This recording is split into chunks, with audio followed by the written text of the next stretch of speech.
Yes, it is, and of course my mouse decides to not want to work exactly when I have to unmute. What are the odds? And yeah, it may not necessarily be the opinions and whatever, but I bet I'm pretty close. Anyway, what a day! It's been a bit of a marathon today. Well, we do the 2 hours. I'll be punching 7 hours on the Kate-ometer as far as talking today, so that'll be good. And we go into the overtime. Well, then that'll be a full 8-hour shift on the air today, so that's good. That means that I'm getting worked out, and I like to be worked out because if I'm sitting here twiddling my thumbs, which I never do, but not a whole lot getting accomplished as far as I'm concerned, especially in terms of getting people awake and knowing that they're awake, and if they choose, I mean, I'm not going to push anybody with ice buckets. You show up here, I'll hit you with one, but that's a different story. You showed up, free will choice. Okay, so anyway, we got Tony in the board. Of course, we have Carol, and always remember that during the shows, I'm going to be pulling another individual into the call who I was sharing the airways with on Wolf Spirit this afternoon, and was also on Urban Radio with Janice Barcelo this morning, or noon till 2. So it's been a fun-filled, action-packed kind of day, and man, oh man, we got people showing up in droves. So this is we're on to something here, guys. Well, we knew that, but it's just nice to see it come to fruition. Now, what the hell was I going to start talking about? Oh, well, let me see. Let me just tag Michael to see if he's ready to get pulled into the call here. And I can pull him in. I can pull you in now if you like. And there we go. Just wait for Michael to get back to me. And because we had a really interesting chat. I'm not sure if anyone listening right now was tuned in this afternoon. Had a great chat with Janice, and of course Hazel called in. That was really cool. Thank you so much, Hazel. It was great to actually chat with you. And of course Wolf Spirit joined on there with Dean Clifford and Trace, and of course Dave running the board, and Michael came in, I guess for the second of almost 3 hours, and we had a great chat, and we're all on the same page. And tonight, I think we're gonna take this one right out of this particular solar system, and start batting 1,000. But in the meantime, let me get a quick hello from Tony, and of course from Carol, and see how you guys are doing. Hey, hi guys. Good to be back with you again. Bit of a fun-packed day here as well. Released a couple of different articles today on Syncrenicity. And been pretty busy all day, to be honest. But yeah, it's going to be interesting. I think things are warming up out there, to say the least. I've just had information on some pretty heavy-duty meetings going down all over the place today, and it's very interesting who they're with. So, but maybe a bit more on that later on. The Queen's involved. Let's put it that way. So some stuff is warming up for sure. See how that one unfolds. Yeah, warming up to a dull boil right now. We'll be hitting the rolling boil very shortly. Carol. Hey, you. How you doing? Long time no chat. Must be almost 8 minutes. Yeah, I love our chats. Okay, by golly. Well, I'm looking forward to this slam dunk here, and I can imagine you're getting a little bit weary, so give yourself some space and take some liberties and just enjoy the ride, baby. Well, it's like I said, the other twin, the attitude one's off for a nap right now, so that'll charge up the other half, the bitch, right? Yeah. Well, go for it. We're ready. Yeah, absolutely. I'm the bitch that made the bail boy bow. All right. Oh God, I love it. Well, what is that on YouTube? Did you say or not? Yeah. Oh yeah. It's what's the name of it? What do I look? Judge bows to sovereign, or okay. Or you can search. I want to rename it to Tranny Dyke hands bail priest judge his sorry fucking ass.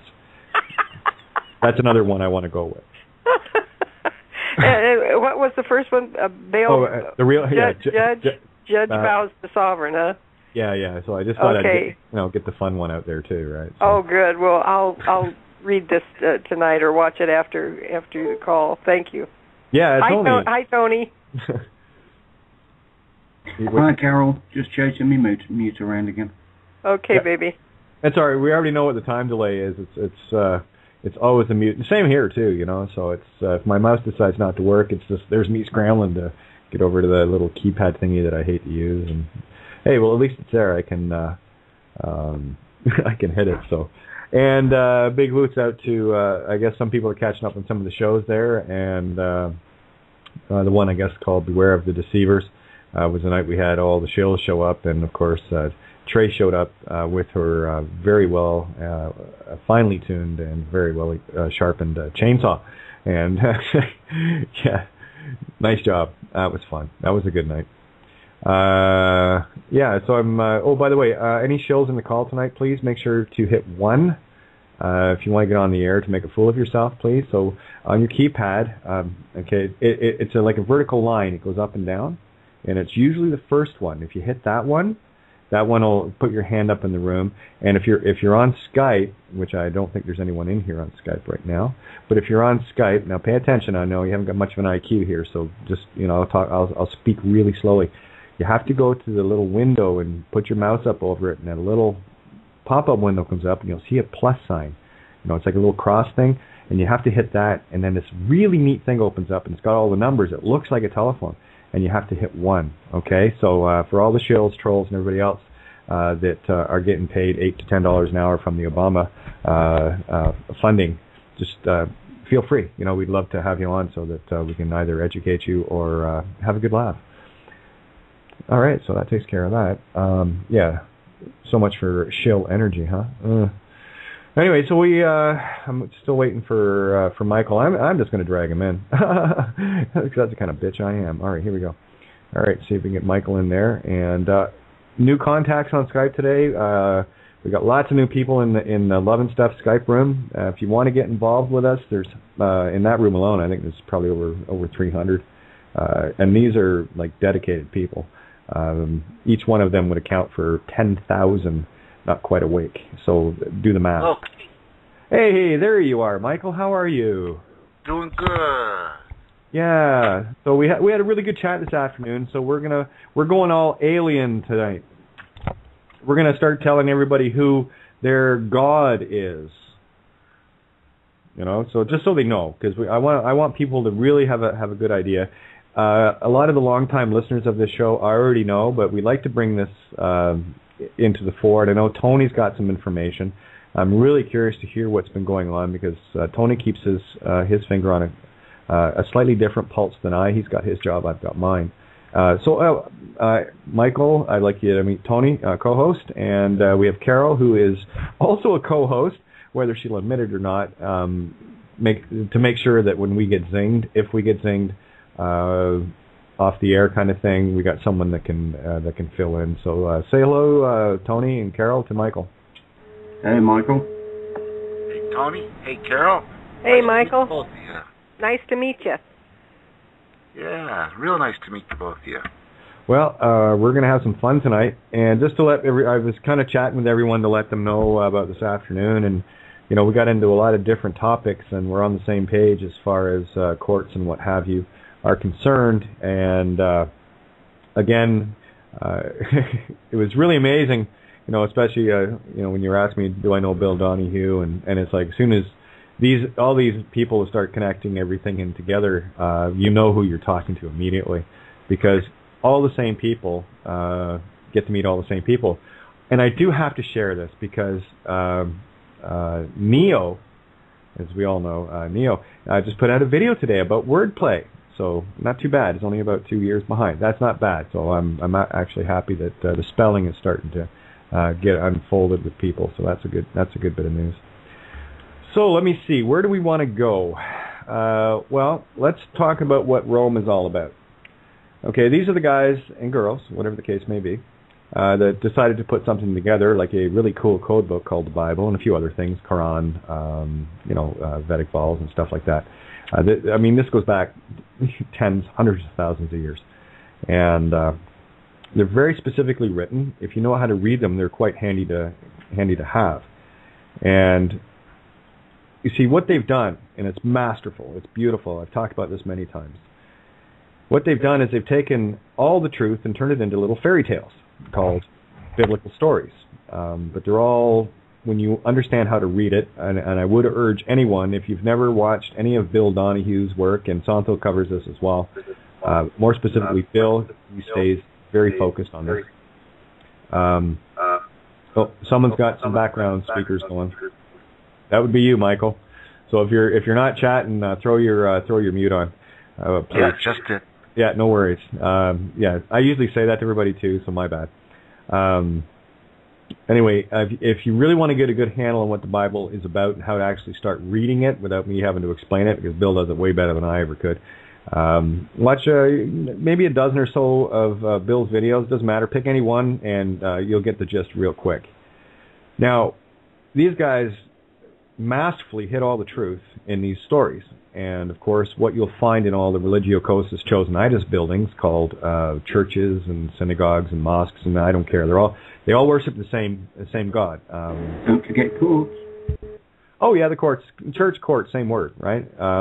That's why they wear the black robes at least they're honest in the court. They're telling you that they're priests, and, of course, they wear the black robes and red and all the beautiful satanic energy colors in their buildings. Now, excuse me, what they've done is they've convinced the masses over the years, using things like crucifixions and burnings at the stake and murdering witches and stuff like that, as a bit of an intimidation factor. But as the masses awoke and their fear abated, all they do now is maybe toss you in jail for a few days or whatever. It's not like you're going to get burned at the stake anymore. But what they have done masterfully is they have taken all the sleeping masses, convinced them that they're worshiping a God of love, which can be disproven rather quickly. The Lord thy God is a jealous God. Sounds like to me like someone's got an insecurity and a ego issue, So that doesn't sound like a God of love to me, especially one that would send his own kid down to do the dirty work for him and get slung up on a tree somewhere. That's a bit chintzy. Do it yourself. And what they've done is they've got all these people thinking that it's a God of love when it's actually quite the opposite, walking into these buildings, and all that energy is being funneled up through the domes and the spires. And, of course, when you look at the buildings, the cathedrals and whatnot, a lot of the artwork and the adornments in them are actually representations of the Orion Nebula. And that's where their God is. Okay, and it's reptilian, crocodilian in nature, that has over countless eons developed the ability to transform itself into the most beautiful angels. White Nordics, very tall, extremely beautiful, very deceiving, and I imagine they probably have really nice wings too. So be ready for that. That's the Vatican God.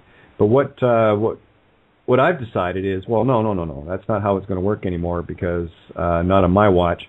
So we're kind of making the postulate that, well, let's take all that energy and direct it towards Cygnus. That's where we need to be heading, towards the divine feminine.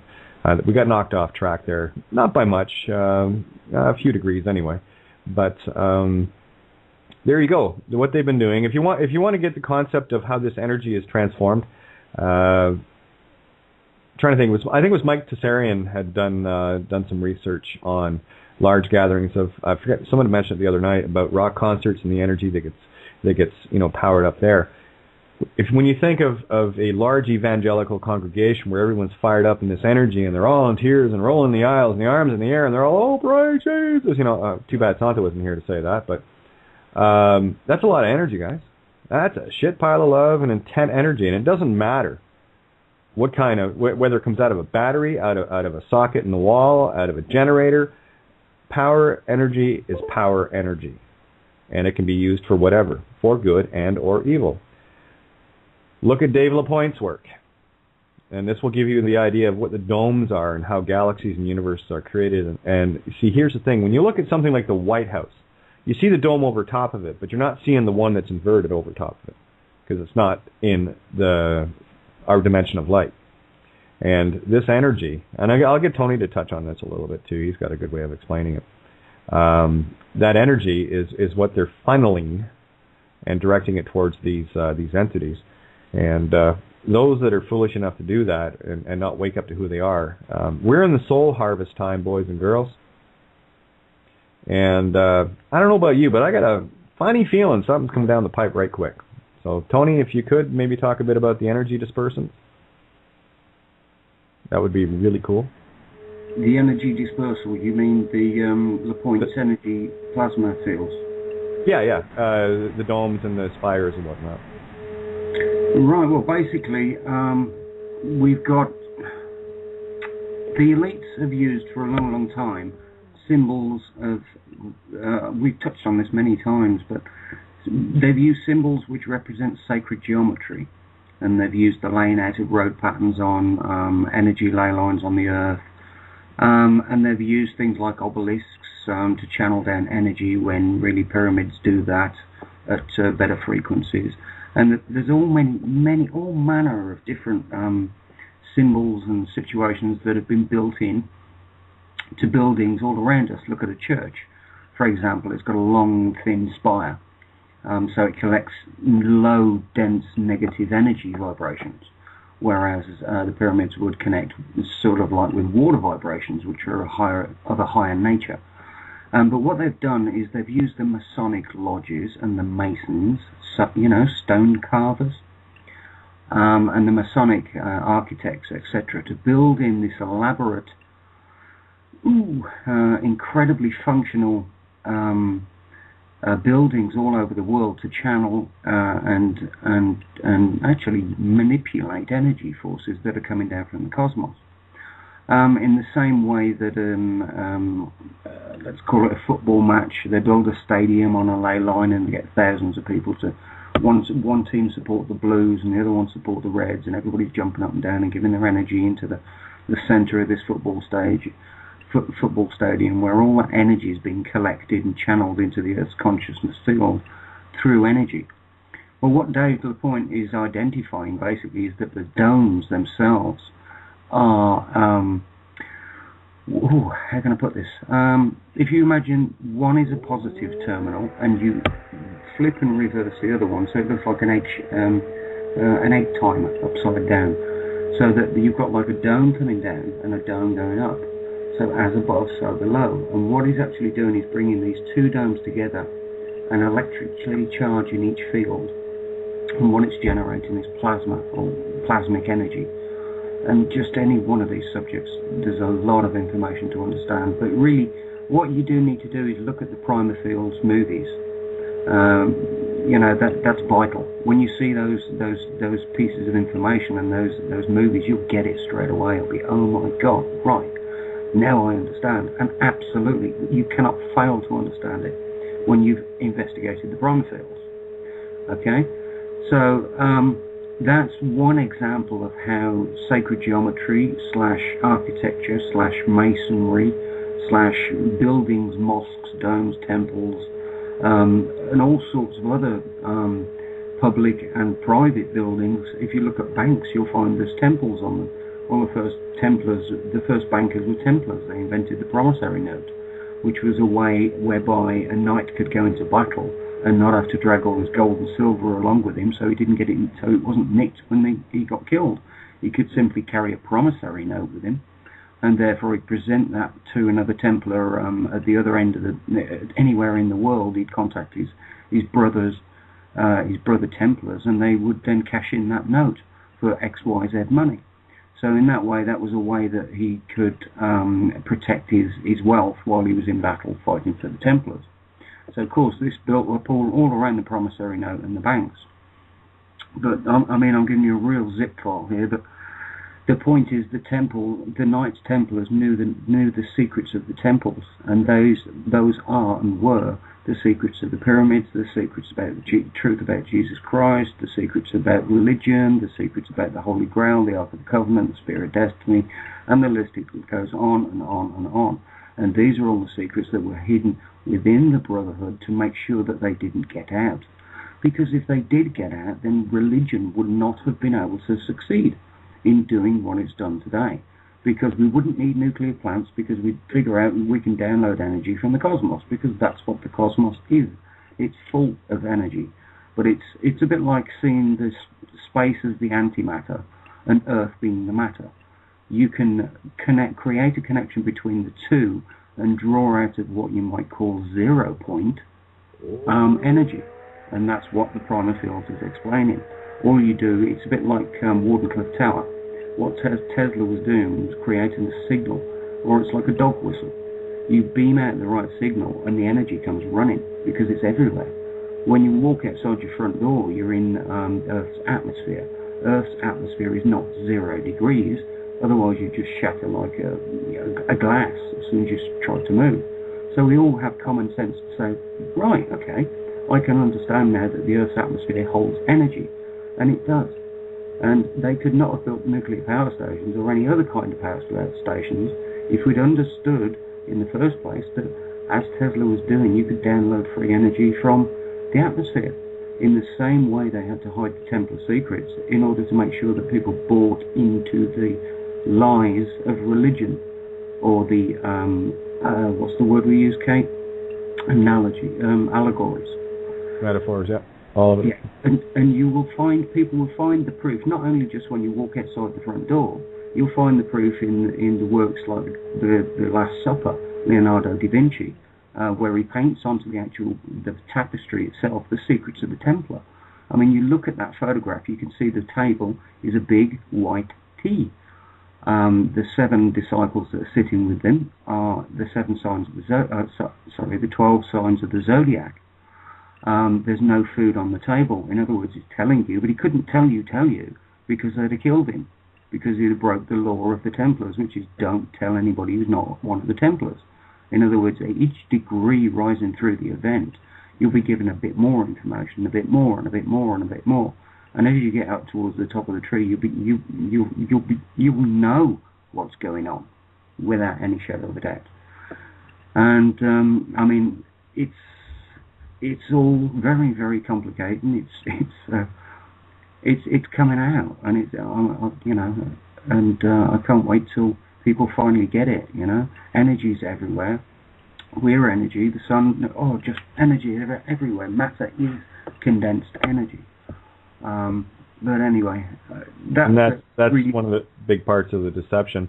Before you shift off there with your mute, did you want to share anything with some of the stuff that's going on that you were looking at today? I just kind of want to see where stuff is correlating is all. Absolutely. One of the biggest things that I've come across today, now we've had Jose Barrera on the show before.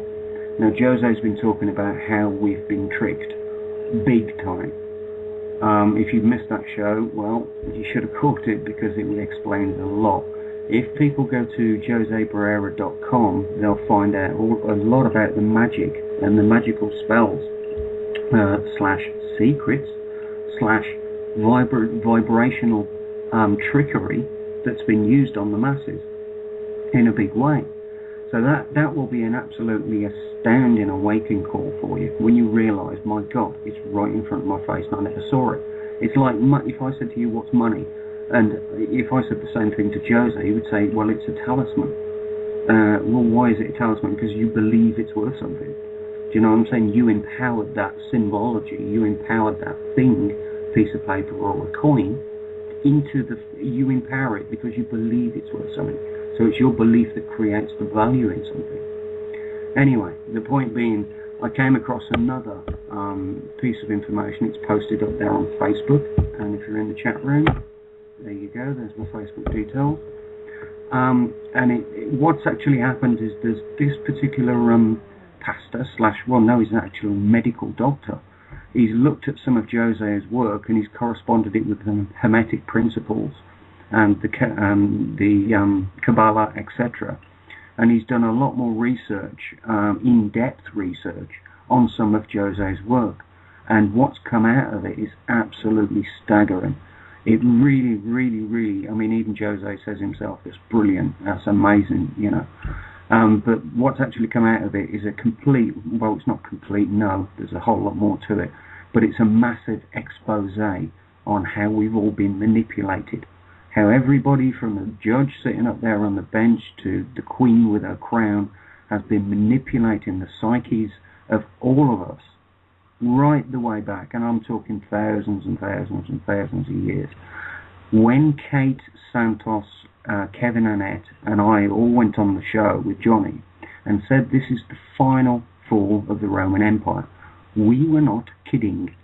The Queen is going out within about 3 weeks. The Pope's already left. This is the final fall of the Roman Empire. So we're going to be free, boys and girls, but let's just try and make it a good transition rather than a bad one. But it's all good stuff, so that's a really important bit, together with meetings going on, together with all sorts of other little bits and pieces. But I need to, just leave it there, because I'll carry on and on. Well, fair enough. Michael, why don't you share a little bit about you and get all the listeners up to speed on what you're all about, because they need to know you. All right. Well, I was born in upstate New York back in the 50s and grew up there. And my dad, I had really good parents. My father was my best friend. And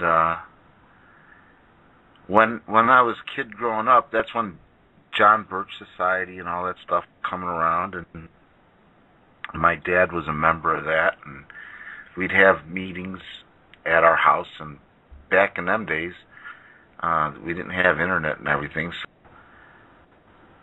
people would go to different people's homes in the community and have meetings. And that's how you got to know the people that were within this freedom movement. I don't want to call it sovereign citizen movement or anything like that. It's just a freedom movement. To me, it always has been. It's not the patriot movement or any of those things that the people that think they're in charge are trying to give us. They always want to label us, toll us into some position that we might or might not agree with. But then on June 9th, 1969, my parents' house burnt down. Well, actually, it got burned down. This guy was going through the west side of Syracuse, burning down homes, and prior of him burning down ours, he had burnt down like 15 different buildings. Well, as the firemen were putting out the fire, the one fireman was up on the second floor, and he looked out the back window and saw a guy masturbating to the fire, hanging out behind a garage out down around the corner, watching the fire burn and masturbating. So the firemen went and they caught him, and come to find out, this guy came clean about burning down a lot of buildings. He was just doing this, he was crazy. And so that really started the battle for me. I was about 12 years old, 11, 12 years old, somewhere in there. And State Farm Insurance didn't want to pay the claim. So my dad at that point in time was still a truck driver. And all the truck drivers, they'd get together down at the truck stop. And back in the day, when they didn't have internet stuff, they'd actually sit in the truckers' lounge and talk with each other. And back in them days, the truckers, since they got all over the place and got to see everything, they saw real bad things happening. They saw the writing on the wall.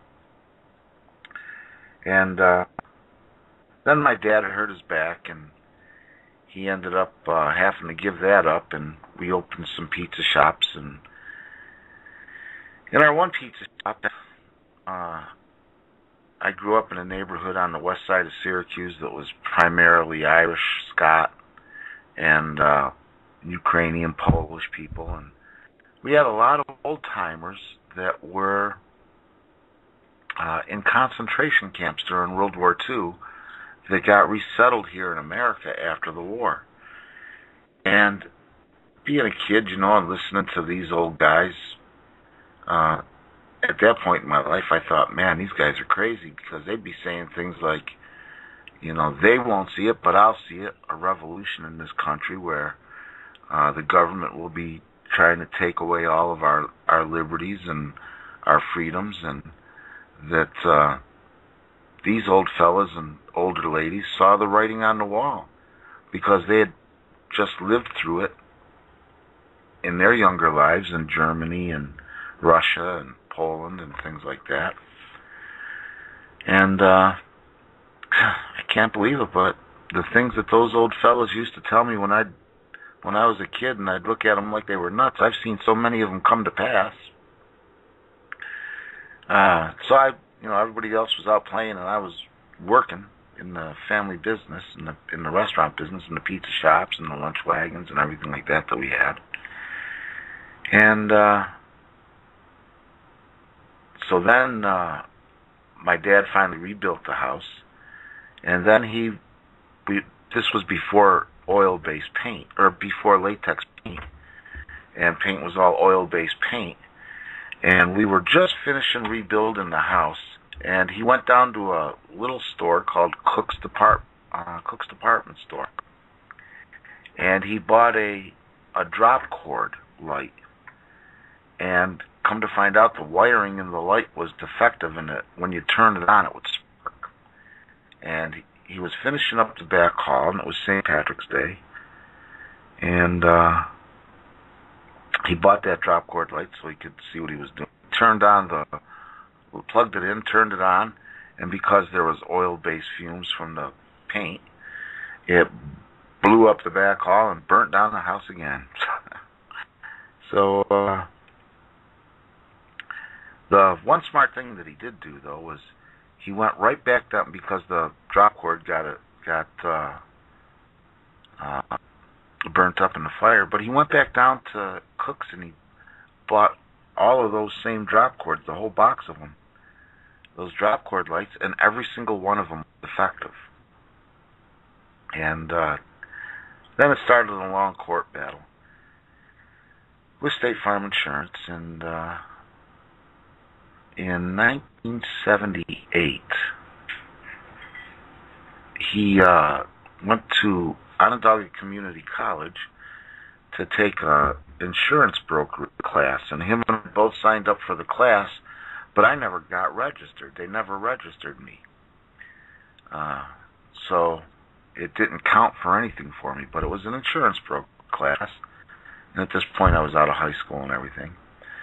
And I'll never forget the very first thing that the guy that was teaching the class said was, "Insurance rules the world, and without insurance the world would crumble, and all insurance is run by the Lloyds of London." And that was my first exposure to that. And as the more I learned and the more I studied, the more I realized, this guy was pretty right. And of course, back in the day, in order to learn anything, you had to go to a library. It wasn't like today where we have the internet, where we can just sit in our homes and cruise the internet. So there was an actual community that developed by going to the library. You'd find all these different people that were fighting their different battles with different governmental agencies and different lawsuits that they'd have. And so the information was spread back in them days that way. And then I went in the Navy and got out of the Navy and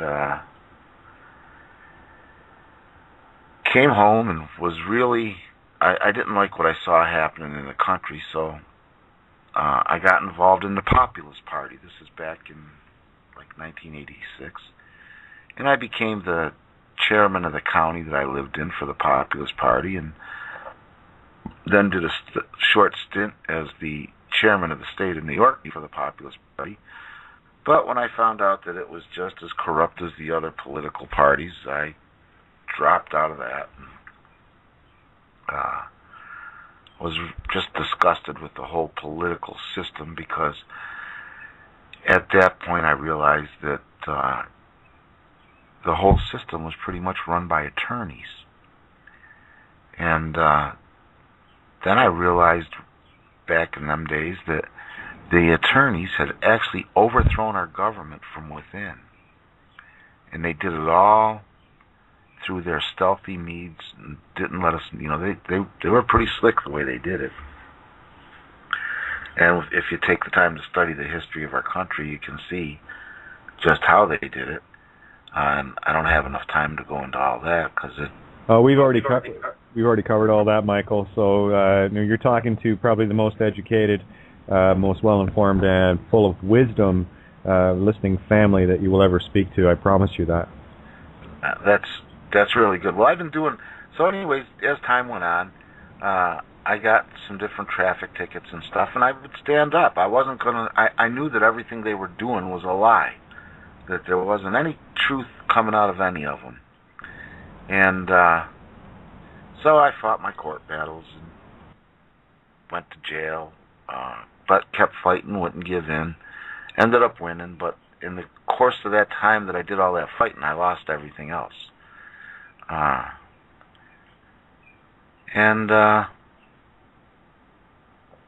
So here a couple months back, I started doing a radio show on Wolf Spirit Radio, and let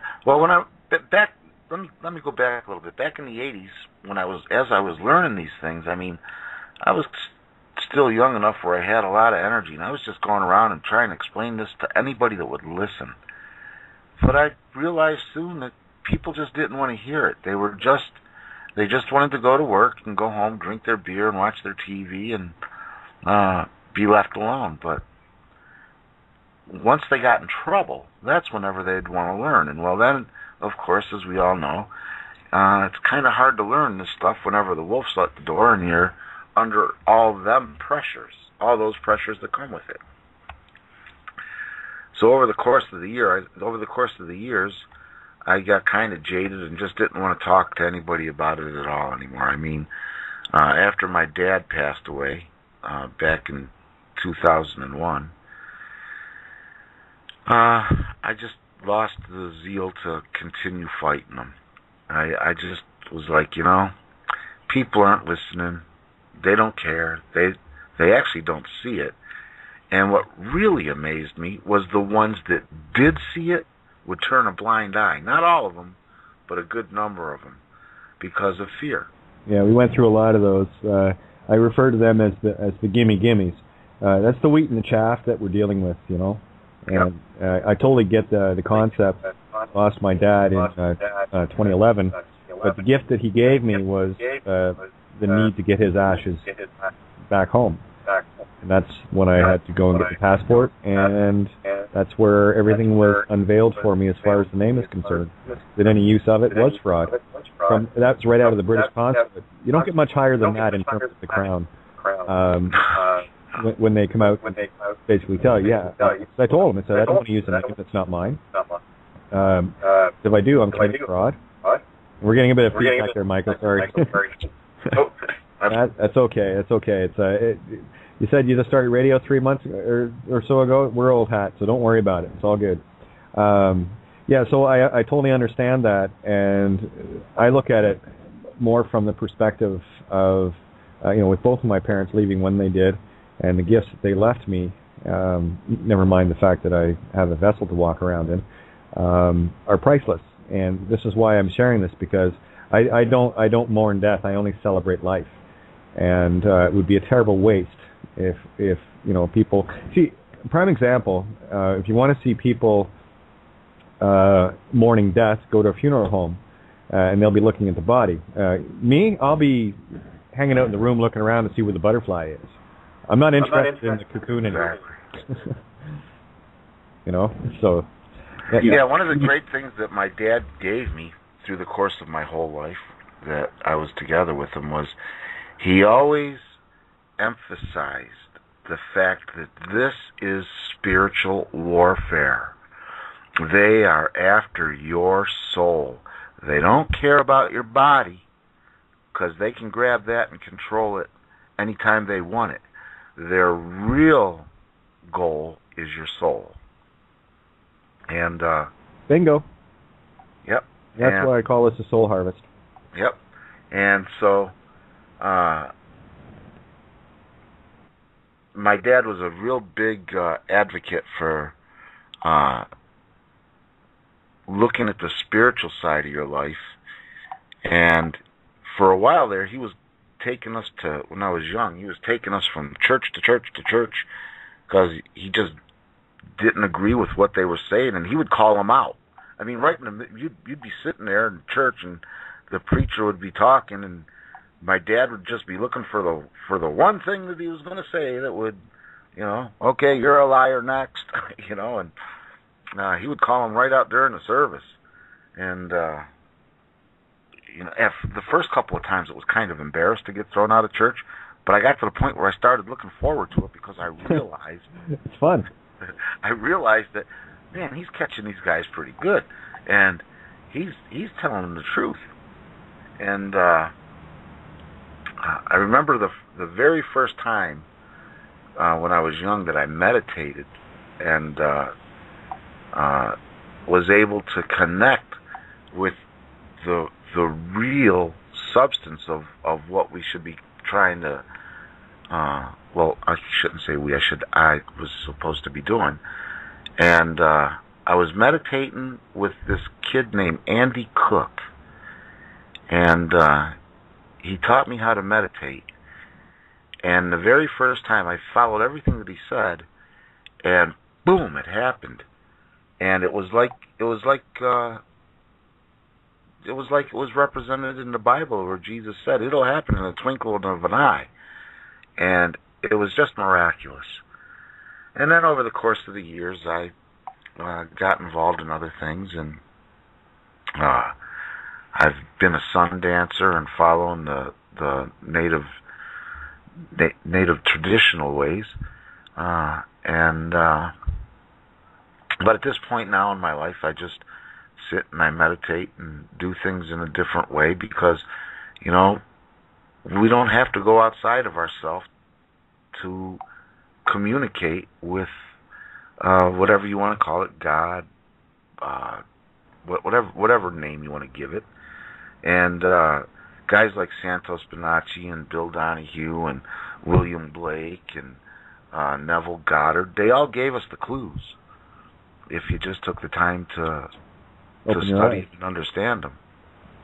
Yeah, a lot of it, what we find and what we have been coming up against, don't mind the wind, wow, it's getting windy here. What we come up against is what I call the tricky little bastard ego program. It's that one thing that gets you needing to defend yourself because somehow you need to be right, when in fact truth is only a half-truth anyway, so there should be no argument because regardless of what we say, we're always going to be right. It's just the only thing we need to change is the perspective and, of course, the intent. And it's not rocket science, but,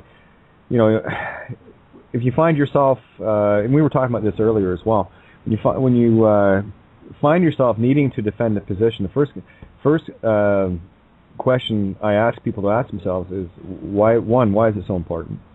And two, what's got you clinging to it in the Chinese finger trap? And one of the things that I come up against a lot is I've got a very empathic nature, and I have this really incredible tendency of mirroring everything back immediately. So I'm not the easiest being to be around. Ask Tony. Ask anybody. And it's not because I don't like you, it's because I'm going to reflect you. And eventually we're going to reflect each other, and it's going to be this beautiful, peaceful, because I know what I'm looking for. I see the beauty within everyone and everything. And I don't want to be dealing with some program, especially one, dreamt up by some reptilian, Draco's types, okay? That's the illusion that's been rammed into us. Actually rammed into our DNA with the 250 genomes that built our reptilian brainstem and the adrenal glands. Because, I'll tell you, if you didn't have adrenal glands, you wouldn't have any fear of anything. That's the bottom line. So anything that generates fear, for me, is programmed. And they've done a masterful job of generating that fear constantly. It's like when I was talking with Janice during the show, I was listening to the ads they were running, and effectively what this one lady was saying, although it was supposed to be against Monsanto, everything that she said affirmed what Monsanto wanted. Pretty soon we won't be able to use our seeds, and we'll have to use Monsanto. No, dopey. So anyway, I pointed that out during the show. I do that. I'm merciless when it comes to that crap. I don't care if it's on any station. That's why we don't have ads here. So that's a good thing. Yeah, that's how my dad died, actually, Kate. My dad had adrenal carcinoma, and that's a very rare form of cancer where your adrenaline glands are just constantly, it's constantly an adrenaline high, and it just wears you out. And that was from his fight, his lifelong fight.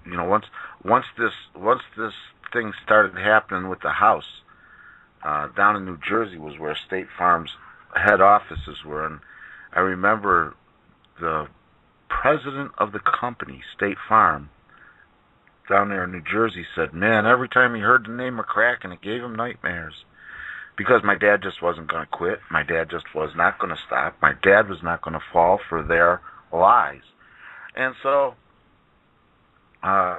being that I spent so much time with him and was doing all this research with him, and we were helping a lot of other guys too. This back in the 80s and back in the 70s and 80s.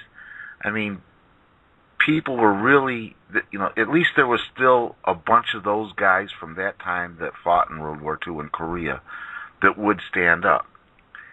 But what I'm finding today is that people are gaining the knowledge, but they've yet to really stand up. And I think that's coming. I really do believe that that's coming because people... It's already here, Michael. Yeah, it's like you say, Kate. It is already here, and that power that's being taken away from the powers that be, or some people call them the powers that were, that's what's really going to push them over the edge and into doing crazy, crazy things. Not that they haven't done a lot of crazy things already, but it's going to be no holds bar here. Well, I'll tell you, this is why it's so critically important for us, especially us, to hold that light and peace, because the system, the powers that want to be, that's exactly what they're wanting. Because regardless of the energy, if it's a negative energy, it's going to get fed to wherever they want it anyway. So, and one of the things that I have been observing, if you went back 30, 40 years with this kind of stuff going on, there would have been revolution already.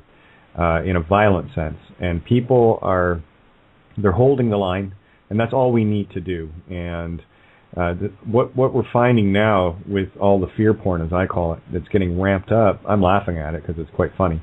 All it tells me is that's their fear, and now I'm feeding on it. That's my turn. I'll take that. Thank you very much, and transmute it into love. So we're holding the line, and so many of the listeners out there already know that. And they're it's like I said earlier, fist fight, hold the light, carry out the dead. The fist fight, well, that's not a good place to be because you don't know who you are. And of course, carry out the dead, that's you in court. If the dead can carry out the dead, i.e. the judges will carry you out because they're dead as well. Or you can stand right in the middle, be the middle cross. Good analogy in the Bible there, eh? You stand there and hold the light. Just want to do a little shout out here to Manuel, who is, I believe, in Germany. Just double check here. I just got a message in. Austria. Sorry, over in Austria. Love that. And I just mentioned there's 3 churches, a mosque, and a synagogue in their immediate area. Oh, people calling me during the show on the cell phone. There we go. I can't answer it until Tuesday because it renews Monday night. But anyway, absolutely. The kind of energy that's getting drawn there. Now, here's what you can do, Manuel. And you can just look at all of it and start negating it. Redirect the power of the churches yourself. And don't think you can't, my friends. Do not think you can't. They convinced you that you couldn't, and you believed them. We're done with the age of I believe, called Pisces. We're now in the age of Aquarius, called I know, Aquarius. And this is what we need to do. We need to step out of our doubts, because when you believe something, there is room for doubt. When you know something, there isn't. And this is what we're focused on. And it's about getting that certainty of center, that certainty of beingness. And you nailed it with the meditation. And this is what has kept so many of us in the dark by keeping us distracted, out working our 40 hours, out doing this, out doing that. And, you know, I mean, they have the calendar mapped out for you, because right after New Year's Day, you've got Valentine's, and you've got St. Patty's, and you've got March break, and then, you know, all these things that are constantly keeping people in their future time Gregorian calendar. And that's the thing, is we create the future now. So what we need to do is get into the present, as that's actually just ahead of now. That's where you're being the creator, and where you get to the present is in meditation, where you shut the left brain, the K9, the dog brain, down, and you let Abel, the wise girl on the right, download the information you need. And you're right, it is a twinkling of an eye. And I honestly believe that, well, being a musician, I've spent much of my life in very intense meditation, you know, working through the craft of learning to play. And you become very focused on it, and you're not thinking about anything, because it's just a no thinking mechanical. I can't explain it. Musicians will get it. And I've probably had lots of those moments, but I didn't realize it and thought it was just the musical energy that was coming out of it. But I do understand what you're saying. This is where we need to find our center. This is where we need to find our peace. And once we get centered, here's the joy of it. You are a completely untouchable God. Okay? You need to know that. They can never steal your spirit. You have to give it away. And they will come after the soul, no question. That's a different set of rules. But they cannot ever get your spirit. That's why this game is the way it is, to keep you in delusions. And we need to just step back, take the deep breath, and find that quiet time. Find your 0 point within, your Emerald City, right? Because, and we talked about this earlier as well, and I've said this many times in the show, have a look in Black's Law and look up Toto Genere. It's Genere, Toto as in Wizard of Oz. It's in Black's Law, and it was in the Wizard of Oz for a reason. What Toto Genere means is that you are standing in your full character. So if I were to claim anything, anyone would say anything to me, I'd say, well, no, I am pro se Toto Genere. You? And of course, you know, you're dealing with an IQ of generally about 85 to, 90 with any of these uniformed Manchurian candidates, and all you're going to get from them is a, huh? And of course, then they're going to panic and call their boss. Kate? Yeah. Can I just ask you to check out your instant messages for a second, because there's some information coming in that you are going to need to know. Okay. Where are we? See the post. Whereabouts, my friend? Where are you posting it? I saw yours. Okay. Feel free to jump in. Sorry, mute issue plus juggling windows and lots of other things. I've just been contacted by Stu Webb. Okay. And he says there's some important information coming in that himself and Tom Hagman want to get out there ASAP. And can they come on to the show? Yeah, absolutely. I mean, we're wide open here. This is why it's an open forum. You guys cool with that? Carol? Michael? Oh, yeah. Okay, let's bring it on. Let's make this a party. Well, okay. Well, I'm dragging in the details at the moment. I've just got to exchange a couple of Skype bits and pieces. But please keep an eye on your chat, and we'll bring this together, yeah? Absolutely. I'm here waiting, and you just let me know, and I'm good with that. And you never know what you're going to get on Outside the Box, huh? Never. And same with Cosmic Blueprints. We'll bring something a whole lot different than most people. And of course, we've still got another hour plus to go here on Outside the Box here on Critical Mass Radio. Just do a quick shout out now, because I want to get in the habit of saying it more. I cannot be more grateful for the gift that Paul, Lisa, and the crew at Critical Mass gave us, and you, in this radio platform that we can run 7 nights a week. This kind of a platform typically costs about $1,200 US a year to have. And Paul handed it over to Tony and myself. It was a backup that he had in place. And knew our situation, and offered us this platform basically the day after we got sliced from, of course, Fraudum Rains. I guess we were exposing too much in there as well. And anyway, as fate would have it, here we are. And the gift that Paul and Lisa and the crew at Critical Mass, the gift they have given us, me, you, all of us, is more incredible every single day. So I'm very grateful, and I know all you guys out there, and I hate saying listeners, and you already know that, we do this together. So just because I'm doing the button pushing and the talking, this is your platform. And I hopefully am speaking a lot of things that you may have thought or you may have wanted to say, but maybe just didn't find a way to say it. I'm hopefully being how would you put it? An adequate translator for what is coming down and getting the information out, because I rely completely and strictly on etheric downloads. Okay, here we go. I'm going to bring Stu into the call now. Yep. Okay, sorry, I just had to finish my little thought there. Yeah, I've just pasted in a link to the chat room, so those of you in the chat room are gonna be able to see this. It just turns out as well that we've got our own take on this, because I was contacted by somebody current in government who actually said there was an assassination attempt happened on Hillary Clinton, and it was with regards to our friend Mr. Kesh over in Iran. There was lots of information that was coming in about this, so I haven't read this link, but I am aware of something that's been going on behind the scenes.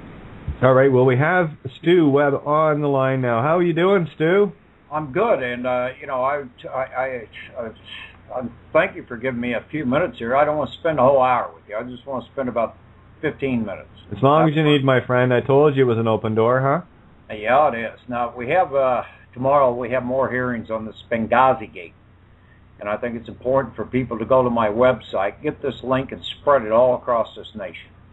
And it's called What Really Happened to Hillary Clinton and U.S. Naval SEAL Commander Job W. Price. And it's about Hillary Clinton trying to start war while she was Secretary of State with Iran. And her plane crashed.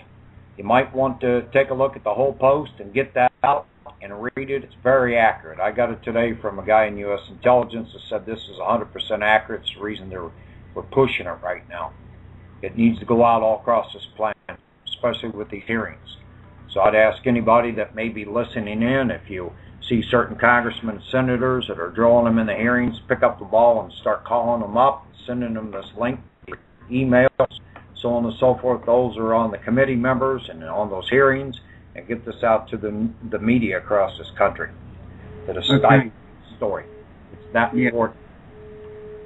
And I might add, I'll have another story up shortly where Rupert Murdoch of Fox News is manipulating the stock market along with others in their false reporting. It land him behind bars within a week. That story's pushed. It'll be on my site probably within an hour. So if you guys want to get it out, I think it's important to check it out. Yeah, thank you for the updates, Stu. I haven't had a chance to go through the site, as you can probably imagine, because I've only just got the link. I have actually had other information and other sources confirm that there was an attempt on Hillary Clinton on that plane, and that the security guard was actually shot. And I haven't had a chance to read your link yet. Does that detail that bit of information? Well, no, it doesn't. It gets into what they did with the body of Job Price. Dumped the body over in Libya. And you might want to look at the story. It's very powerful. It's very accurate. The only information that is not accurate in here is the fact that bin Laden, he was supposedly credited for killing bin Laden. No, that's not true. Bin Laden's been the boogeyman that's been dead since 2002 and died at kidney dialysis in over there in the, I forgot the name of the country, right next to Pakistan, down the road there, where they built all the huge buildings and all the other. Well, you got Bangladesh, and there's I'm trying to remember. Dubai. Dubai. I know where. Yeah, he died early 2002. That's why they picked him as the boogeyman, because they knew he wasn't going to be around long, and he had already served his purpose and his usefulness. Yeah, I mean, Colin Powell came out with it and even admitted on the TV that he was dead in 2002 and then back in the mid-2000 time frame. And then they turn around and within 3 days, the story died off of TV. And within a week, they were saying he was alive. We have a new video footage of him, if you remember all those lies that were going on. It was like a circus in the so-called media. You couldn't figure out which lie to run with. Stu, another question, mate. Has the information got anything to do with alternative energies and a gentleman called Mehan Kesh? What does what have to do with alternative energies? Well, we understand from good sources that Hillary, one of the reasons that Hillary was going out there, apart from the ones that you put forward, was because of a gentleman called Mehan Kesh. Now, Mehan Kesh is a nuclear physicist, and he's recently developed some free energy technologies that operate on different physics, let's put it, whereby they can generate anti-gravity, free energy, force fields, and many other things. And that was one of the reasons that Iran took down the US drone, you see, using this technology, because they brought it down in one piece. Now, I notified Kerry Cassidy ages ago when this happened last year, and I explained to her that it was Mehan Kesh and his technology that managed to bring that drone down. It took her another 6 months to catch up with it, I think, but eventually she did. But the point is, does your article cover any of those aspects that... No, this article is written by someone else, but it was passed to me. The guys involved in intelligence, it was passed to me and told to ask to get it out tonight. So I did. So I would suggest everybody get this and pass it as much as possible. It's about her trying to start war in World War III and dumping the body of this naval SEAL down there in Libya. Take a look at the article, read the article and the details of it. I think it's pretty thorough. But there's also an article that will be up here shortly. That's the reason I got to get back to work here, about Fox News, Rupert Murdoch, and you know him and what he did over there in Britain. And Fox News, he was involved with 911 and the cover-up, and with a guy in the Justice Department that works for Fox News, and I've had that up for a long time on my internet site. But now they've got him for manipulation of the stock market and securities involved in his news network.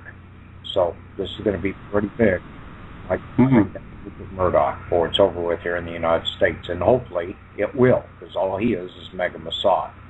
He's financed by the gentleman out of Denver and Daddy Bush. Absolutely, which goes back to the Black Ops. Yeah. And the industrial military complex. Yep. Part of the New World Order, pigs. So anyway, I thought I'd just throw that up to you, and like I mentioned to you in private message, if you reschedule sometime, Tom Hennigan would be happy to do a show with me and start now. Okay, well I'll leave that there open for questions. Okay, so get back with me, and I thank you very much for the time given. Oh, Stu, anytime. Like I told you, we actually do what we say. We're not politicians. I see that. No, anytime you need to get something out, just knock on the door. It doesn't matter. And that's why we don't have doors here, actually. You just kind of walk in and go, hey, I got this going on.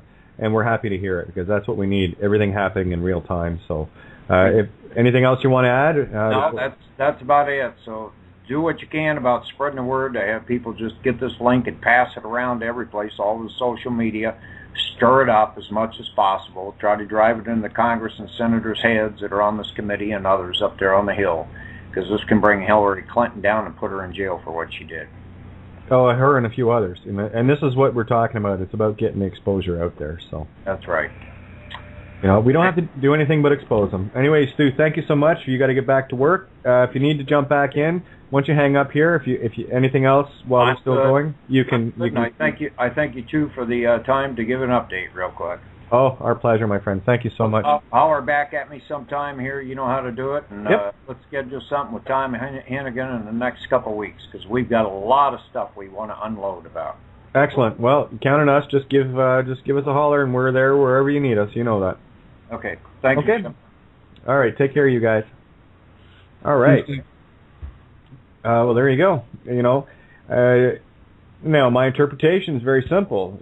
Look at what's going on. Things are getting exposed, and that's all we got to do. We don't have to do anything but that. And all we got to do that is hold the line. We don't need to get belligerent. We don't need to get noisy. All we need to do is get busy.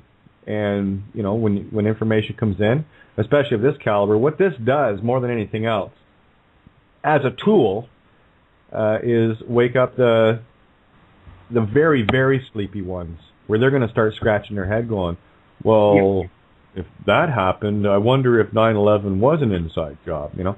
I mean, that's pretty sarcastic. 80% plus of the people in the U.S. know it was an inside job. Listen, there's a couple of things I've got to add to this, guys. I'm getting some reverb coming back through, so somebody needs Michael jumped all over it. He was quick. That's fine. Just on the back of that information, I do understand that this is very, very interrelated with what I said, because as I say, it was a UK politician, current, that contacted me and just let me know that, you know, there was an attack on her, and basically one of her closest bodyguards turned on her because she's New World Order. So I mean, that doesn't, you know, there you go, there you have it. She also hit her head and had to be rushed into hospital for hemorrhage and stuff like this and all that sort of stuff. But all of that's news, it's history. It's been out there, whether or not you won't have seen anything like it on BBC, but we know why, because Murdoch owns all of this stuff and he controls the media. So that doesn't really need to be said, but I am going to say it just to confirm things. However, it is very interesting about the Mir-Han-Kesh connection and the bringing down of the US drone. The drone was one of the top pieces of equipment of the US military that they admit to. I mean, they got shed loads more than that tucked away, mark my words. But the point is that the stuff that they will actually use and can afford to get blown out of the sky, nicked, pinched, and used for another false flag start a war scenario, which they currently do. But then again, every country in the world has lied to their people about free energy. Every country in the world has lied to their people about cancer and about money and about mass manipulation and about... Why don't you just say everything? Everything, absolutely. Yeah. That kind of covers it. Yes, and at the top of the tree, all of the politicians / ministers / Masons / Brotherhood of the Masonic Brotherhoods. What am I looking for? Muslim Jesuits. All of it. The Muslim Brotherhood, etc., etc., etc., all go back to the Crown, which has its fingers in that octopus all over the world, and that Crown then leads to the Vatican, which leads to the industrial military complex and Zionist / Jesuit bankers, the people that control the energy supply of the earth, which is the monetary systems.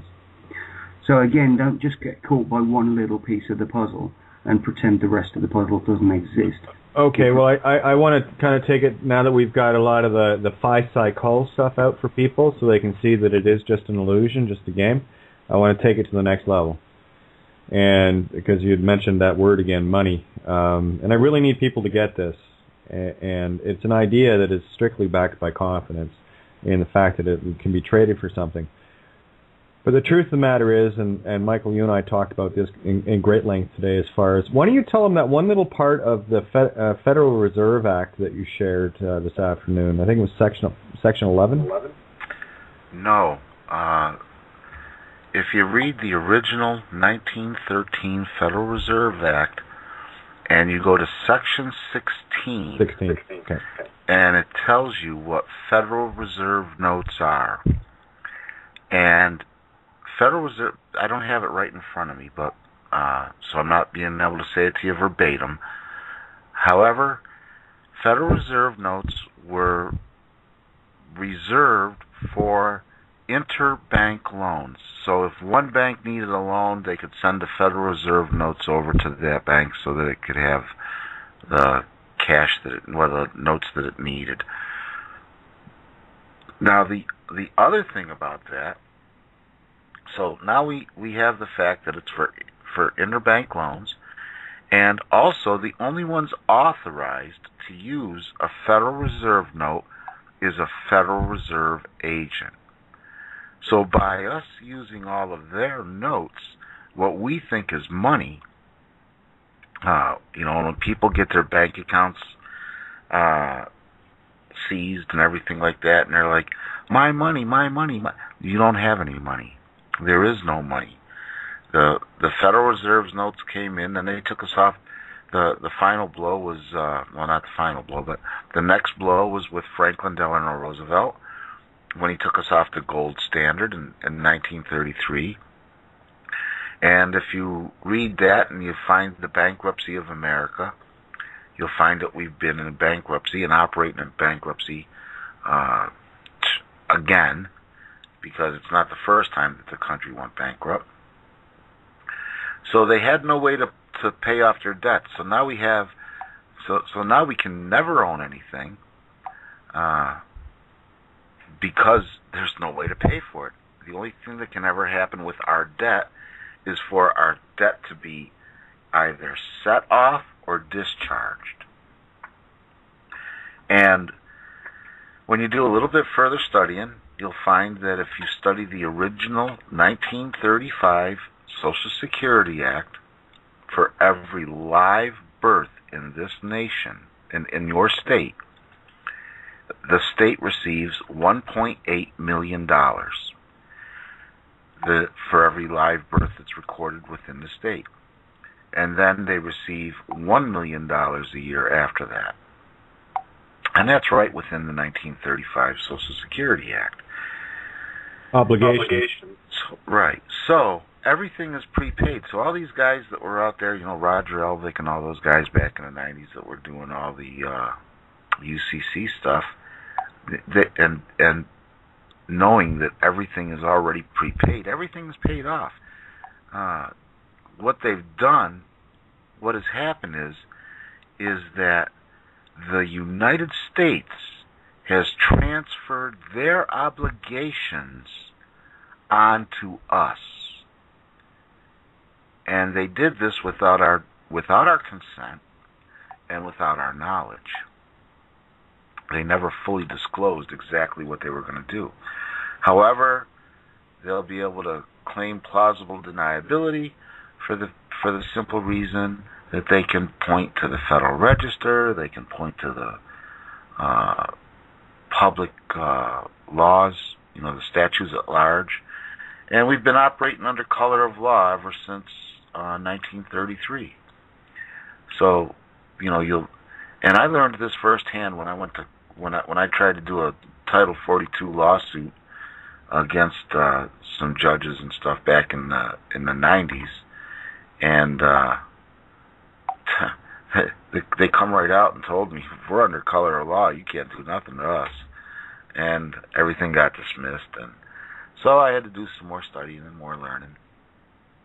Yeah, that's the magic key right there.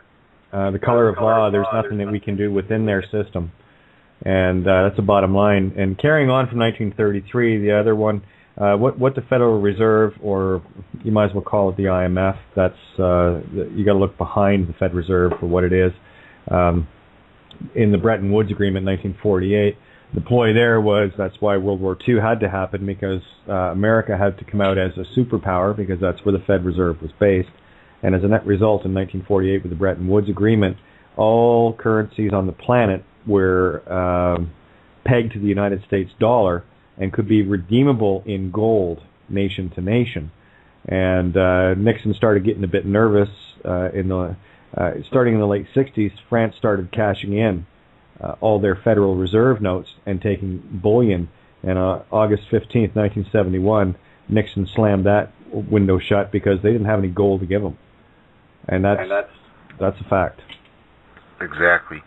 And if you go back to 1945, when they took every office, now the attorney class, they're the ones that did this to us, and they took every office in the United States and they signed it all over to the United Nations.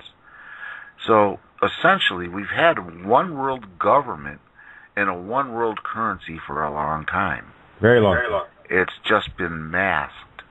It's like right now we have all of these private corporations and private entities that are masking themselves as government. We no longer have a government. It's all been privatized. And this, Bill Clinton, if you go back and you look through the things that he said, he told us all about it back when he was president. Yeah, and when he wasn't too busy with cigars. Yeah, right.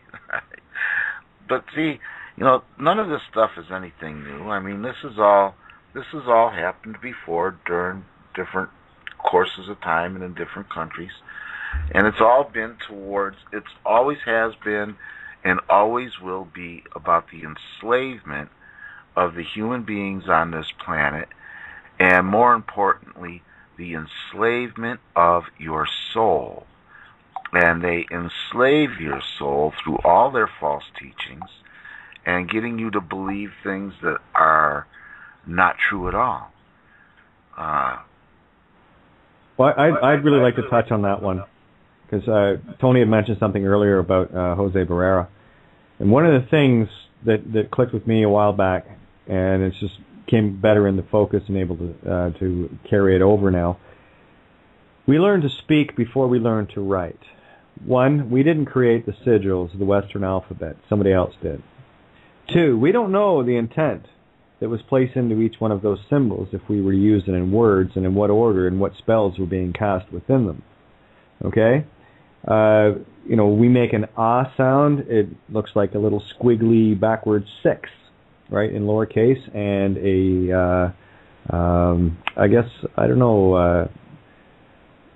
an A-frame house, might as well call it that, in the capital form.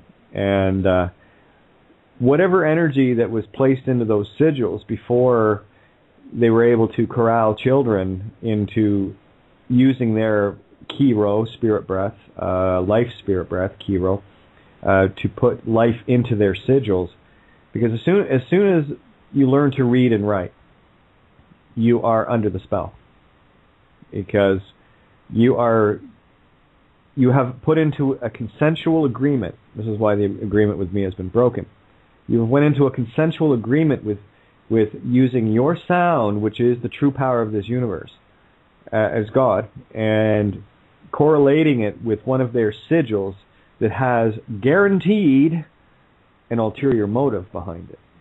So that's why the letter sigils had to be dispelled. And everything in terms of letters, numbers, symbols, shapes, whatever, everything comes off the flower or flower of life, sacred geometry. That's why words like physical, I look at them and go phi, psi, cul, which is phi ratio, sacred geometry creation ratio, 1.618. Psi, which is 23rd letter. By the way, phi is the 21st letter, so there's your 777, God number, Yahweh. And then 23rd, psi means spirit. And of course, cul, because we say physical, so I just go phi, psi, cul. And what we're dealing with here is a culling of your creative spiritual essence. So when you shared that they're after the soul, that's exactly what they're after. And this is a very wondrous treat for me to have people, and granted, the vast majority of listeners are all on this page, if not all. And this is why it's so very critical for us to reclaim our Regis stir that was stolen from us. And we don't have to do anything but realize it.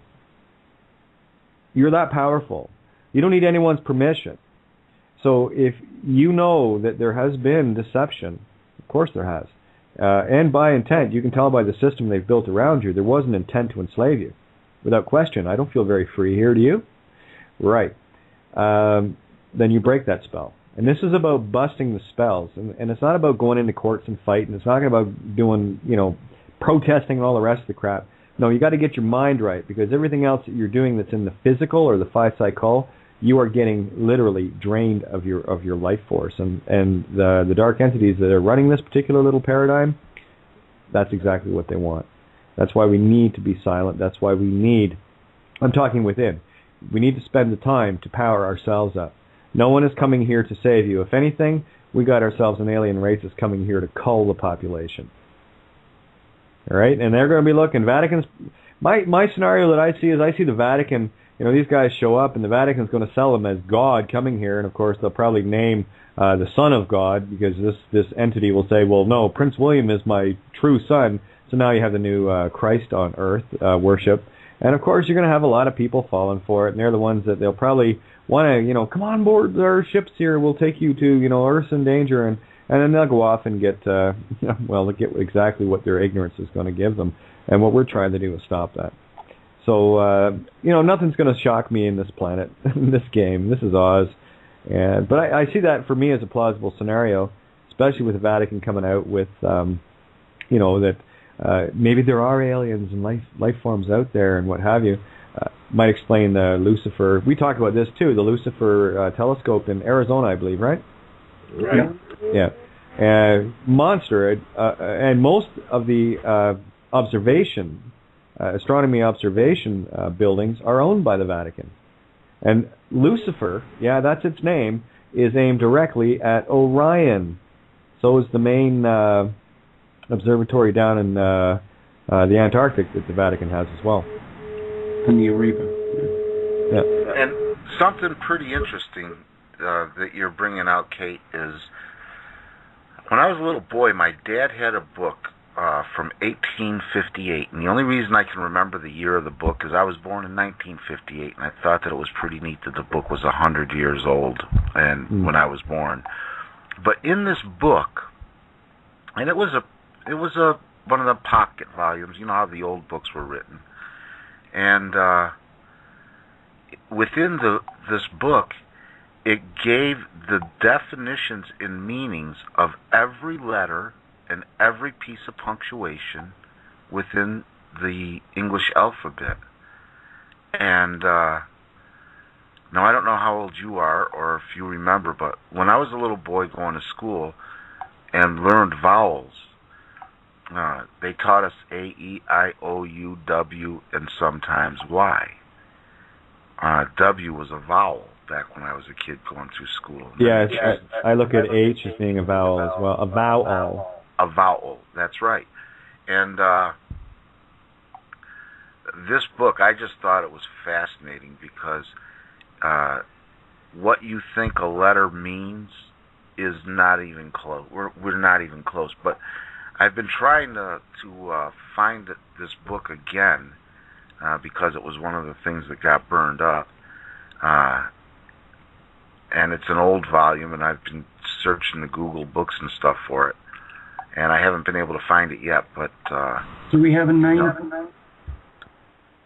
I can't remember the name. It happened when I was a young boy. This is... Remember, I lost... That house burnt down the first time when I was 11 years old, 12 years old, 11 years old. And I used to sit and read that book and just... And it made me realize really early on just how evil the educational system is and how evil the teachers are. And in 4th grade, I had a teacher named Mrs. Coonley. And, of course, I read that book all the time because I just thought it was great to be learning about what the letters meant. And she was a wicked old witch. And when I would bring any of this information out, she'd grab me by my hair and throw me out in the hallway, and I'd end up sitting out in the hallway day after day after day because I was a bad kid for calling her on her lies. About the only thing that woman ever said to me that was truth was she was giving us a slideshow one day, and this is about 1967, and she said that she showed us pictures of the Middle East, and she says, "This is where you boys will be fighting when you're older." That's about the only thing that old lady ever said that was true. But she, back when I was going to school, the teachers could pretty much whip up on you pretty good, and nobody said anything. Yeah, I was 5 in 1969, so you're 6 years older than me. Now, 1858 was the year of the book. Yes. I trust that it's got it must be some form of a grammar book. It was a grammar book, and it explained the origins of every single letter. It explained the black mat. It explained the spells, the word spelling. We never see when I got into this conversation with her. I was in fourth grade, and I went from being if you were to look back at my school records, in third grade I was a straight A student. In her class, I darn near didn't pass because she couldn't break me. But I remember distinctly in his book saying that when you're spelling, and you're creating an occult spell to enslave your reader. Yep. I read that in that book, and I showed that to my father, and he goes, "Yeah, Michael, everything they're going to try to teach you is a lie." And I'm like, wow. Now, can you imagine being in fourth grade and learning that little piece of knowledge, and what went through my mind every time I'd look at these teachers and know that they're just up there lying to me, lying right straight through their teeth. And then whenever I found out, as I would learn different things about history, would bring that stuff forth in different classes. The teachers in the public school system were always trying to discredit you, and they would give you that, "Oh, you're a revisionist." Well, heck, man, how can you be a revisionist in 7th and 8th grade? You know what I mean? They were always trying to label us right from the start. Michael, can you remember any key phrases word for word in that book? Because we've got a good team of people here who can possibly dig that book out. If you can get say some key phrases in the correct words, word for word. Do you know what I'm saying? Yeah, I do know what you're saying, and to be honest with you, I couldn't give you an honest answer. However, I do remember the year that the book was made, and I remember that each little section in the book, like it said A, B, C, and it would give the complete breakdown of why that letter was made in that way, what the letter meant, where to put it within the word, and where to put it within a spell. Now, see, that's the thing that really got me, was whenever I was learning about this at a young age, and I'm thinking, geez, so spelling really is spelling. When you're spelling, you're creating a spell. Well, that's exactly it. This is why I talk about them as being sigils. They're not letters. And what they needed to do was get us completely spellbound, learning how to read and write. So we've been casting spells willy-nilly, using their shapes and our energy called our voice, our spirit breath, ro, right? So it makes total sense. So that everything see, one of the things with me, I've never been able to see words. I can only see pictures. I can't. It takes very concentrated effort for me to try. Like when I say about the letter A, I have to literally slowly draw it in my, it's a backwards 6. Numbers I seem to be okay with. I can see those. But letters I have such a hard time with. And that's why with songwriting, I always looked at pictures and used their squiggly little letters, sigils, to write down what I was seeing, So it was a transference more than songwriting. Now, another interesting thing about that book was that it also gave who held copyright to the different letters, like the question mark. This was the first time that I ever learned about Rosicrucians. The Rosicrucian order actually held the copyright for the question mark. Now, isn't that odd? Because that question mark appears all the time in the Gravity Falls series. Huh. And it's also a representation of Scorpio as a constellation. Exactly. Oh, the plot thickens and it's getting clearer at the same time. Isn't it neat how things just kind of fall into place? Just a coincidence. Don't worry about it. Nothing to see here. Move along. Right.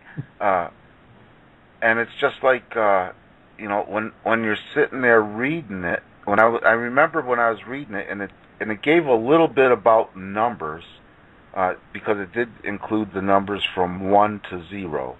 1, 2, 3, 4, 5, 6, 7, 8, 9, Zero. And it was, in the book, it said that the Templars brought back the zero from their crusades, and it was an Arabic invention. The zero was. My understanding was it was Mayan creation, which could be affiliated because you're dealing with, depending on what part of history we're dealing with here. I mean, we got the same pyramids all around the world, so for correlation in different zones, nothing surprises me. My understanding was the zero came out of the Mayan Aztec civilizations, but I could see where it came out of there as well, given, especially with the big cube that they like to walk counterclockwise around to power up that energy. Mecca. Mecca. Yeah, power up Saturn, right? You got it. Well, Saturn, Satan. And again, it's about the energy, And it's all about energy. That's all it is. Everything is about energy and frequency. Mm-hmm. Everything. That's why they want to grab our energy. This is why, for me, any talk of free energy, I go immediately to the God being, you, and you are an infinite supply because you are a universe, galaxy, everything unto yourself, and that's what these guys are trying to tap. Now think about it. You're an invulnerable God of creation. What have you got to be afraid of? Well, my meat stick and... No, you're missing the point, guys. It's a meat stick. Do you not think you could create another one? Do you somehow think you're going to be out of the game? You're infinite. And what we need to do is find that while we're still walking around in these vessels. That's really important what you're saying there, Kate, mm-hmm. because when you think about it, when you look at the past, what is the past? The past is your regrets. The past is, people that live in the past and they can't get over it. They're living in their regrets, so they're angry. Circular. Right. Then if you look at the people that are living in the future, you're living in fear because you're afraid of, I better not do this or I better not do that because if I do this or I do that. Yeah, then they create the big fear porn scenario for themselves. Can I just comment on this? When I actually stated earlier on about the Jose Barrera material, he looks at this situation and it's amazing what he finds, because there's a photograph of what's purported to be the Jews lining up for the death camps. Now that's not, I'm not going to go into that one because that's a whole different subject, but the point is, what you've got are thousands and thousands of people all standing in two lines, and you've got, I think it was 4 or 5 German Nazi guards standing at the front of the queue in uniform.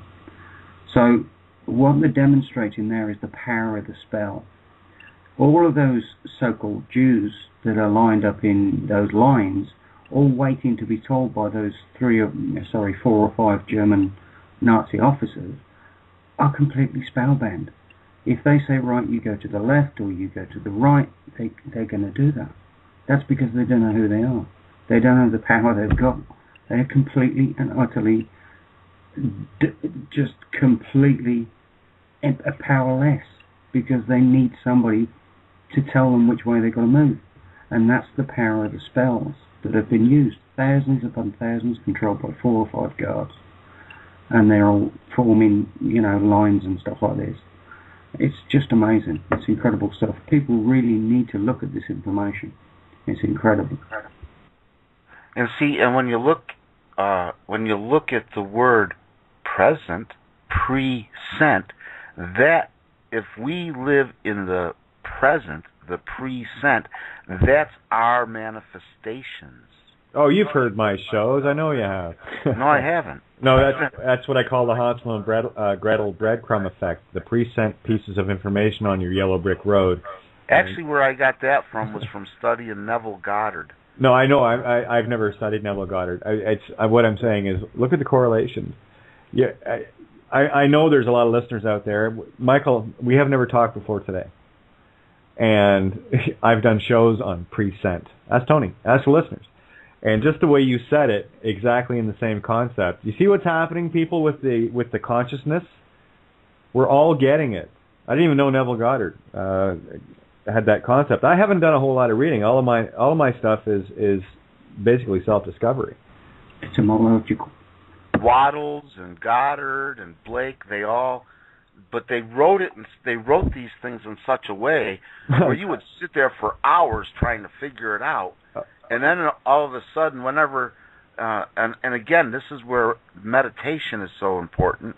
Whenever I would stop thinking about what these guys were trying to say, because they were intellectuals, they were deep thinkers, and they would try to hide everything in allegory, just like the Bible. You just said something there. I don't want to keep jumping on you here, but I need you to know the synchronicities that are happening right now. Yes. In the Gravity Falls series, there was a pig that became Mabel. There's that Abel thing, right? And her brother Dipper, because he had the Big Dipper birthmark on his forehead. She won a pig at a fair, and guess what its name was? Waddles. Waddles. Yeah, there you go. And I picked up on that when you said it. It's like, hang on a minute, give me some information on this Waddles guy. So far away, give me some information. Who is he?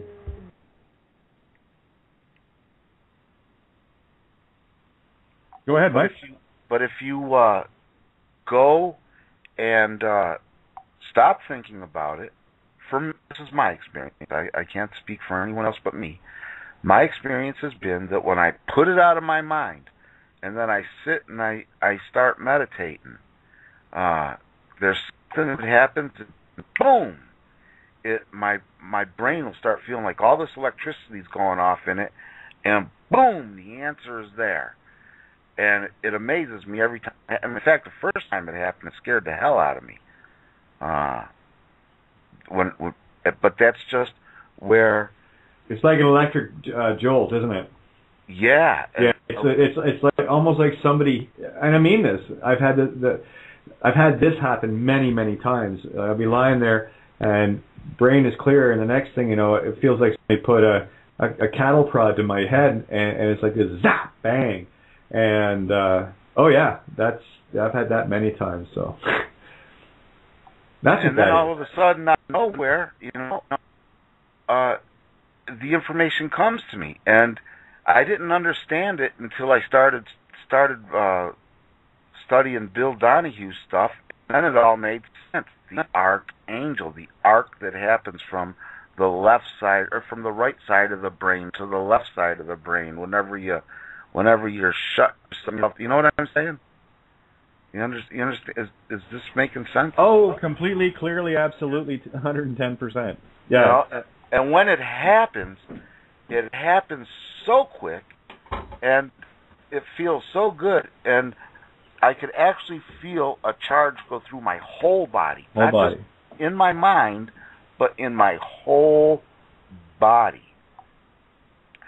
And this has happened to me several times. Like last summer, I had 2 heart attacks this past summer. I've had 6 heart attacks total. And I had one July 2nd last year, and then I had another one on August the 7th. And the one on August the 7th, well, both of them, they flew me out in life flight because I live out in the middle of the high plains, and the nearest hospital is over 150 miles away where they take care of things like that. So they fly me up in the helicopter, and I'm flying up. I had just finished doing my show on Wolf Spirit Radio, and I felt that, after you've had a couple of heart attacks, you kind of know what they are as they're starting. And so when it flew me up to Rapid City Memorial Hospital up there, or Rapid City Regional Hospital, excuse me. Now, my doctor, on my heart attack that I had on July 2nd, they were going to do an operation on me because my one set of arteries was 90 to 95% blocked, is what he said. So then I had my next heart attack on August 7th, and as they're flying me up there, they get me up there, and they got me so doped up, I don't know what's real and what's not. And I'm laying in the emergency room, and I remember the doctor coming in, and asking me, what it feels like and a couple of different questions. Then he said, "Let me get your chart. I'll be right back." And he walked out of the room. And as he walked out of the room, these little orbs, I don't know how else to explain them, they were like little orbs of violet and white light. And they came in and they went all around me. And then this one got to my head. And then they made like little light bodies. And they were all lined up, one at my head, and 6 down each side of me. It was like they were touching each other. And they were telling me all these things. And it's like, it was blowing my mind. I'm laying there. Is this the medication? Am I going crazy? What is this? And they told me that I'm completely healed. And I'm like, cool. And they told me a lot of other things that were going to happen, and that, believe it or not, a bunch of the stuff that they said has happened. And so then I'm laying there, and the doctor come back in, and all my pain was gone, and I felt great. And I asked him how long he was gone, because this felt like hours, but it was actually seconds. And so then the next morning, my doctor came into my room, and I'm laying in the bed, and they kept giving me 10 units of morphine every 20 minutes. I mean, they had me seriously doped down. I could hardly move. He walked in. He saw me laying in bed. The nurse was there taking my vitals. And he looked at me and he says, "Oh, Jesus Christ, don't give me none of that spiritual shit." He says, "Here's the way it's going to effing work. I'm taking you upstairs, me and a team of 2 other doctors. We're going to cut your chest open you up, give you a 5-way bypass, sew you up, and send you on your way." And he walked out. I was scared out of my mind, man. Could you imagine your doctor walking in the room and saying this to you? Well, yeah, that's the God complex they speak of. Don't give me anything about spirituality. I'm God, and I'm going to tell you how it's going to be. So they get me up there, and they run this catheter up in you first so they can check you out. And the one doctor says to my doctor, "We got the wrong guy." And he goes, "What do you mean we got the wrong guy?" He says, "We've got the wrong guy. This guy's heart and lungs are pristine. He's got the heart and lungs of a 20-year-old. And I'm laying there, and I'm listening to this. I'm thinking, oh, hell yeah, this sounds good. And he goes, no, this is Michael McCracken. He came in here and blah, blah, blah. And his arteries were 95% blocked. They had, they got all the pictures of your heart and everything like that. So they took my heart from July 2nd and my heart from that morning, and they transposed them on top of each other. And it was my heart. It was all the right pictures and everything. But the new one, everything was good. And the doctor was really pissed. I mean, well, yeah, you cut him out of the loop. He was looking forward to getting 10,000-15,000 for a couple hours work on the table. Come on. Here he just cut my femoral artery open and ran a catheter up through me, and those things rip you up bad inside. And it takes a long time for that to heal itself. But so I'm laying there in the bed, and he comes out, and he's going to throw me out of the hospital. Now, I live down in the middle of the high plains, Yep. And out in the middle of nowhere. And I'm thinking, holy mackerels, if I accidentally break open that femoral artery, I'm going to bleed out. You'll bleed to death, yeah. Every other time that I've ever had that operation, they wouldn't let me even move for 8 to 12 hours. You got to give the artery time to seal up. Yeah, and this guy's talking about throwing me out like right now. Well, yeah, absolutely, because he didn't make his money. He's pissed and he wants vengeance. That's an ego mind. That's a total program. That's a problem with Pharmageddon, and that includes all medical and psychiatric professions. The only thing they know how to do is prescribe drugs and follow flowcharts. That's it. They don't understand. They don't even know what blood is. Blood is spiritual ether. Blood doesn't flow, it implodes. The heart doesn't pump it.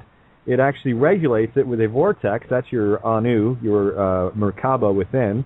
And that's what regulates the implosion of the blood, so the blood moves. That's why the heart is is the strongest electrical unit, of course, because that's you in the body.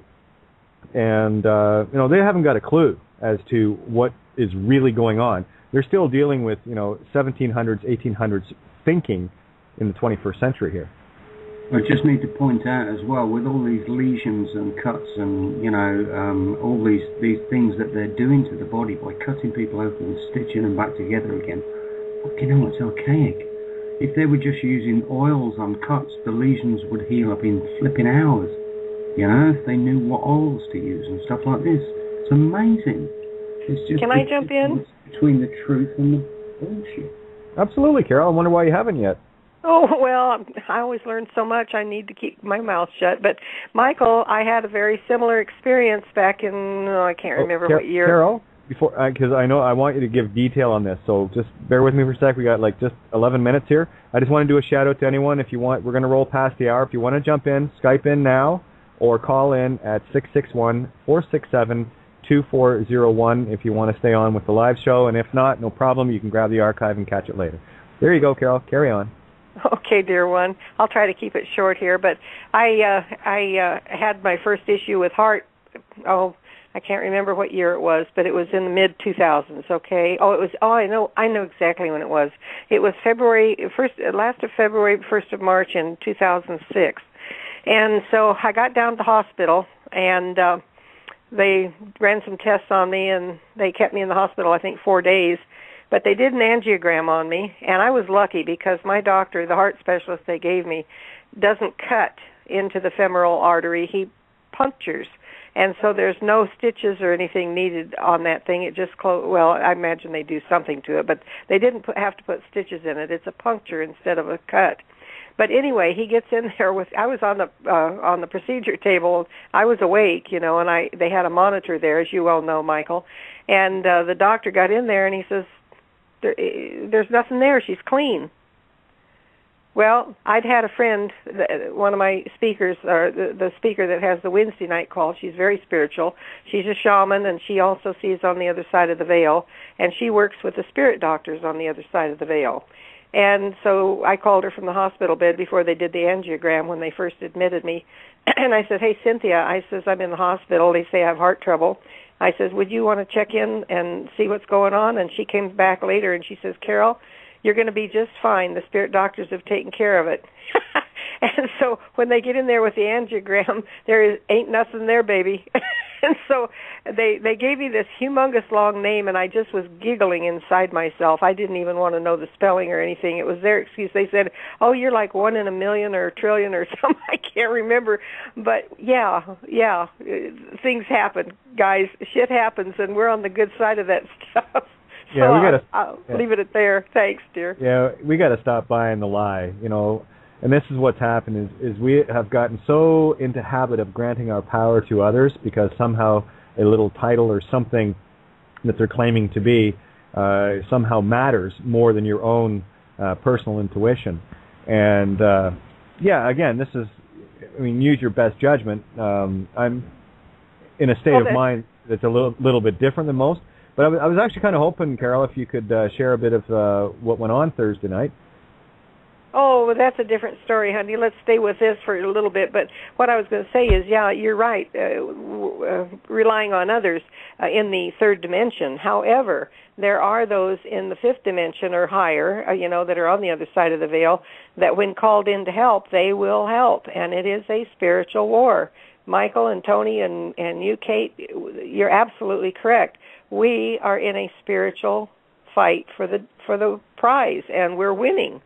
So that's all that there is. And as far as Thursday night, it got so blown up out of proportion. It's all over nasaranews.blogspot.com, and it was on Ascension with Earth and everything. And they were trying to demonize me and my phone call and precious little East Coast that calls on Thursday night to help us learn about what's coming down and give us some history.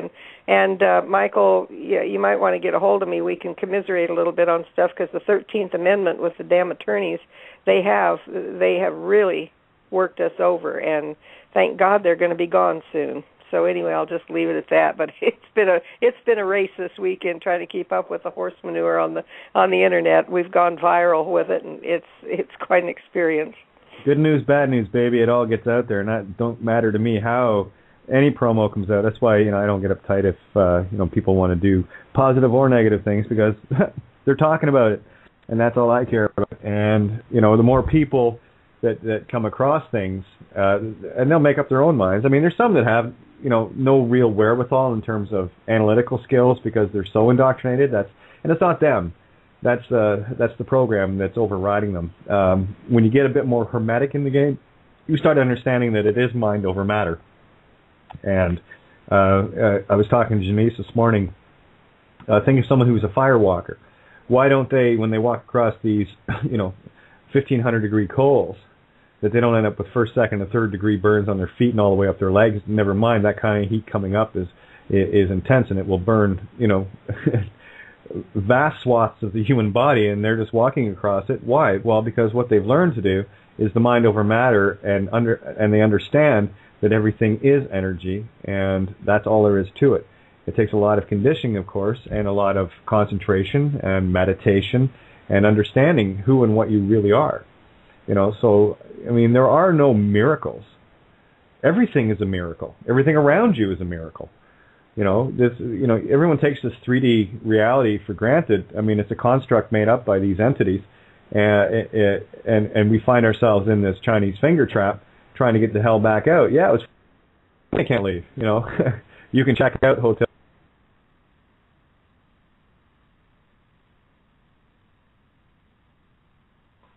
Well, did Kate get dumped off the call, guys? Tony, are you there, honey? It does appear so, my angel, yeah. Okay. Looks like they knocked her off well and truly. Okay, so that's obviously an opening there that was obviously meant to happen. Question is why? Okay, what am I going to get? Well, talking about the things that happened on the internet for me last week, and Thursday and Friday, or Friday, I guess, Friday and Saturday. But anyway, yeah, there was a lot of good stuff and a lot of bad stuff said on the internet sites and everything about me and my call and East Coast and so forth. But the thing of it is, it's so ridiculous to read these replies on these blog sites, because it's obvious that there's three things. There's people that are awakened. There's people that are not awakened. But there's people that read or hear the same stuff you do, and they come away with a totally different story. Take the Bible, Matthew, Mark, Luke, and John, the first 4 books of the New Testament. They'll all tell you a different framework of the same type of thing, the same issue. In other words, if you have a car accident at a 4-way stop, you're going to have 4 different interpretations of what just happened. And so I can accept that. I don't worry about this. The other thing is I don't care what they say about me. Whatever gets out there is going to raise their consciousness and help the situation. It's just like an entertainer says, I don't care what kind of publicity I get, my name is out there. But I'm not interested in notoriety at all. People seem to find us without me doing anything. I don't promote myself or our calls. But there's an element in our society that is so freaking stupid, and as one of my dear friends has taught me, you can't fix stupid. And I hate to say that about people, but there are some people that really are very stupid, and that didn't used to be in my vernacular. But in the last 3 years since these dinar calls have come online, I've made it part of my common language. Anyway, back to you, Tony, and I don't know, maybe Kate's back now. Yeah, absolutely. I'm just trying to figure out where to go with that, because lots of different points there. I'm not aware of the shitstorm that's kicked off, so I can't. Oh, don't worry about it. It's truly a non sequitur. Let's get back to Michael, and he's got so much wonderful information, and he doesn't come on very often. So I would love to hear more, Michael, if that's all right with you, Tony. Hey, we got there knocked you are. Off. Yeah, we got knocked off the call here, so I'm trying to get Michael back in. At least I did it before we went into recording. My Skype dropped out, so 1 sec. We're almost there. Just trying to get this mouse reorganized. Nothing too frustrating, eh? All right, let me see. Now let me just get Michael here. And we'll do this. And there he is. All right, so we'll bring him back in.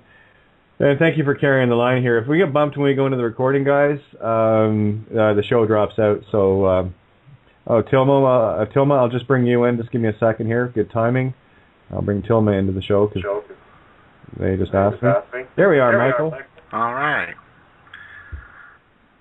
I wanted to tell you real quick about my third heart attack. It happened on Super Bowl Sunday when I was watching, and I wasn't even watching the game. I just happened to start watching the halftime show with Madonna, and about 3/4 of the way through that halftime show, I had another heart attack. And I go up to the hospital, and just ignore that, Michael, and just let you know, Tilma, we got you in the call here. It's 90 seconds till we go into recording. It'll do it again 60 seconds, so just keep going. And the lady, one of the ladies that was taking care of me at the hospital that day when I was checking in, she said, "Were you watching the football show?" And I go, "Yeah, I was. Well, I wasn't watching I was watching the halftime show." So she goes, "I knew that Madonna was an evil bitch, and she's casting an evil spell on everybody right now." Well, she is. That's the point. And yeah, and she goes, "See, you shouldn't watch that Madonna. She's the one that gave you the heart attack." She sold her soul to the devil, together with loads of other Hollywood stars and starlets, in order to entrain the human race into this bloody spell. Hollywood, guys. Magic Wand, ring a bell? Spellbound Productions? You know, it's bloody obvious. Oh, yeah. When you actually trace it back and you look at what's going on, it's like, holy shit, it's right in front of your face. All right. 10 seconds. Yeah, don't worry about it. We'll just roll into the recording. Tilma, how are ya? Are you there? Yes, I was muted out. How are you, Kate? Good. How are you? Good to have you, my friend. Likewise. Thanks. I'm a little... No, you're not. Having trouble here with the computer, so... it was great hearing you guys. Actually, I'm honored to hear you guys again live on this radio. In fact... Hey. I was interested in Michael, actually. Earlier today, he was talking about... State Farm and how the insurance companies actually rule the world. I was interested in actually if you can elaborate a bit more on that topic. Oh, can I add one thing in there too? Lloyd's of London, all insurances, although they appear to be going through the City of London, they're actually going through Venice. Every insurance policy on this planet goes through Venice, and then it's dispersed.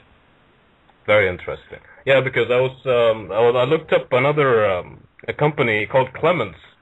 And they went back to Lloyd's of England. So I do see a little connection there. So appreciate it, guys. Honestly, I'm just in the initial stages of learning a few things here and there. So like I said, I'm just going to be a student. I'm going to be sitting back here and listening to whatever is coming through. And I would like to thank all of you once again. Oh, our pleasure, my friend. And here's the funny thing. Nothing like starting at university level, and that's the people that we're dealing with now, and it's beautiful. Yeah. So it's going to be, if you're alert and aware at all, the stuff that we're bringing to the table is going to resonate immediately, and you're going to save you a shit pile of time on research. I mean, by all means, please go look. Don't just take our word for it. When I do say something, you can rest assured that I've put a ton of research and thought into it before I throw it out there. I'm very mindful of what I share because I take great responsibility in all the people that are tuning in. Whether they take me at face value or not, doesn't matter. I have the responsibility of knowing that if I'm sharing something, I want to make sure that people are kept safe at all costs. And that's why I tell people, don't go into court. If you have the ability, like we were talking with Steve Mahan, there's Hillbilly Steve. Now, there's a guy that is going into court with the right knowledge and the right heart and the right intent. He's in there to shred it. He's not in there to win. He's in there to expose. And there's a number of people doing that. It's not a personal vendetta for him. There is a personal thing attached to it, but he's got a much bigger game that he's playing, and it comes shining through when you're talking with him. And those are the guys we need, guys and girls that are out there. Tammy Pepperman. There's a whole bunch of people that are out with scalpels, and they're just having some fun. And they're peeling layers off the system and exposing it from the inside, so those inside can see it as well. Because we can't educate them unless we're there. Certainly, Kate. In fact, I don't know if you all are aware. There's in fact a lawsuit coming into place, supposed to be launched in August by Human Rights Defenders League of Canada, and it's a man named Wally Dove, and I think he's really putting together something that's gonna bring some sort of a change, hopefully. Okay, now you just mentioned a name there. My radar goes off when I hear things like Wally Dove and Vic Beck. Okay. These guys have been money hunting all along, and I haven't been. I was following them very closely. I know Vic. I know them, and the groups that they're in, and they're all still chasing the whore of Babylon. They're still caught in the ego illusion of money. Okay, here's a rule I follow. If there's money attached to it, run like hell. Yeah. And that is a standing rule with me. Like Opt. I mean, what do they come out with? They come out with a big carrot on Christmas Day. Well, just opt in, and there's 10 billion. And, just put your blood seal here on this RUSA type document. No, it's a dragnet, and that's. See, here's the thing. The only way they can capture you or anyone is if they capture your imagination and they capture your greed and I'm talking in general with everybody. What they're appealing to are all the physical things, like look at how many people in this freedom movement have had the literal shit beat out of them, and someone comes along and waves a carrot that looks good and it's following this and that, and it sounds vaguely truthful. They're going to jump all over it, and that's what a dragnet does. Me? No, take a fucking hike. I'm not interested. And I got to tell you, my own experience, and this is not a personal thing with Wally or Vic or any of these people. They need to get their heads out of their collective whore of Babylon assholes and stop chasing after money in the system, because that's what they're doing. There is no remedy in their system. There never was. There was never meant to be. There was only a trap. And I'm trying my damnedest to extricate people, to know themselves, to know that they are not meat sticks, that they are not out there, being led by the nose, by the money. And I've explained what money is. It's the literal skin of our brothers and sisters, regardless of religion, race, gender, creed, sexual orientation. I don't care. That is their flesh and blood that we are trading in.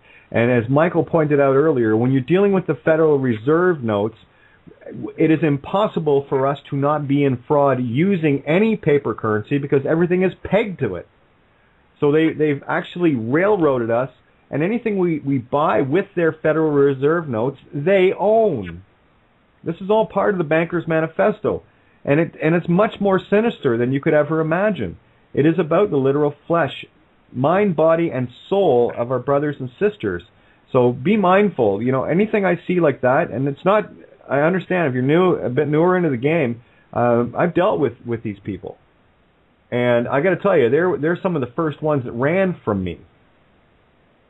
That's just like that whole that One People's Trust or whatever. Yeah, that's off.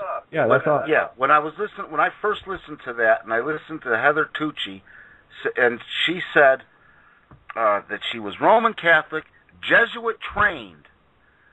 Okay. My radar went on. Then when she went on further to say that she foreclosed on all the governments and every other thing except for one thing. She didn't foreclose on the Vatican. Well, guess what? That told me right there that everything coming down the line from there, everything that she said after that was bullshit. Well spotted. UCC. Absolutely. And something else, too. I know another individual that I worked with very closely. You might see the name Barb come up. She's an ex-court clerk, and I've never seen anyone more hateful in my life with regards to anger, given her situation and the amount of. And I got to tell you, I spent many hours on the phone with her, and I've never dealt with a more hateful individual. Sold down the river, lock, stock, and barrel. We're talking Vatican-loving Roman Catholic of a level that you can't even fathom. She makes the Pope look like a blasphemer, okay?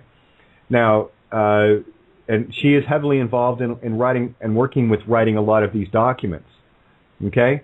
You give me any of their documents, I guarantee you within the first sentence I'll already have it shredded as being garbage, one. Two, the intent is all wrong because they're looking to cannibalize their fellow humans.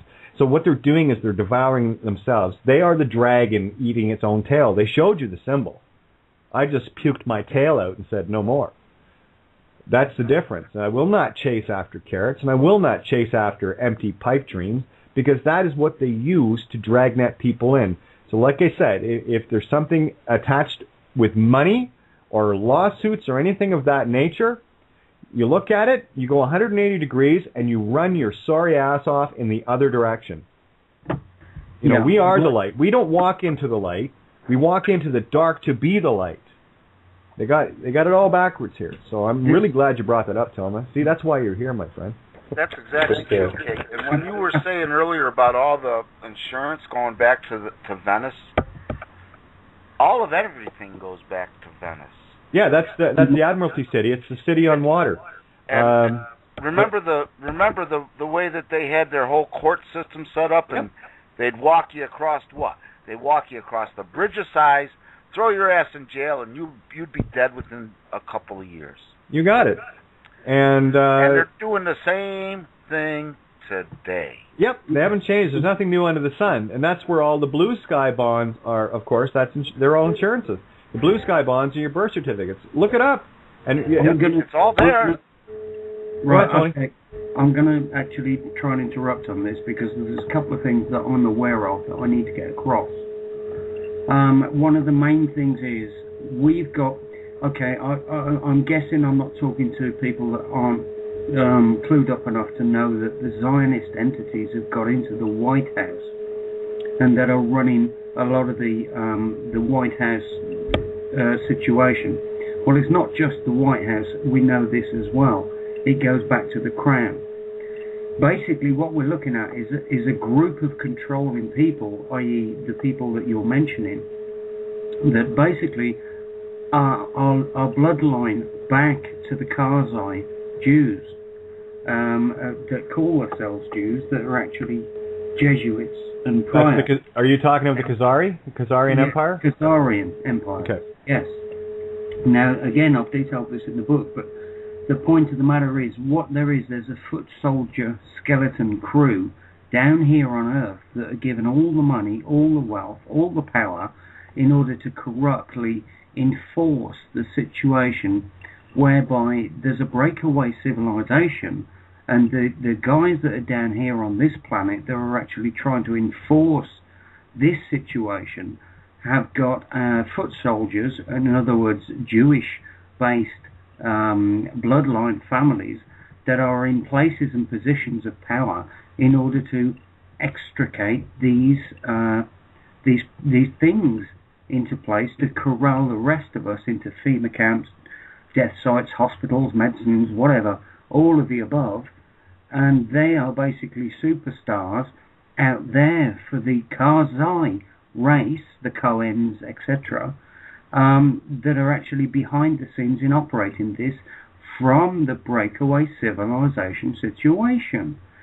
So they're guys that are looking at us with evil eyes and you know, that are sick puppies to the heart, are actually superstars out there, because the breakaway civilization wants to keep everything quiet and under wraps, that we have a breakaway civilization, and those people that they call Jews, that's another lie as well, but that's very complicated information, are actually running it.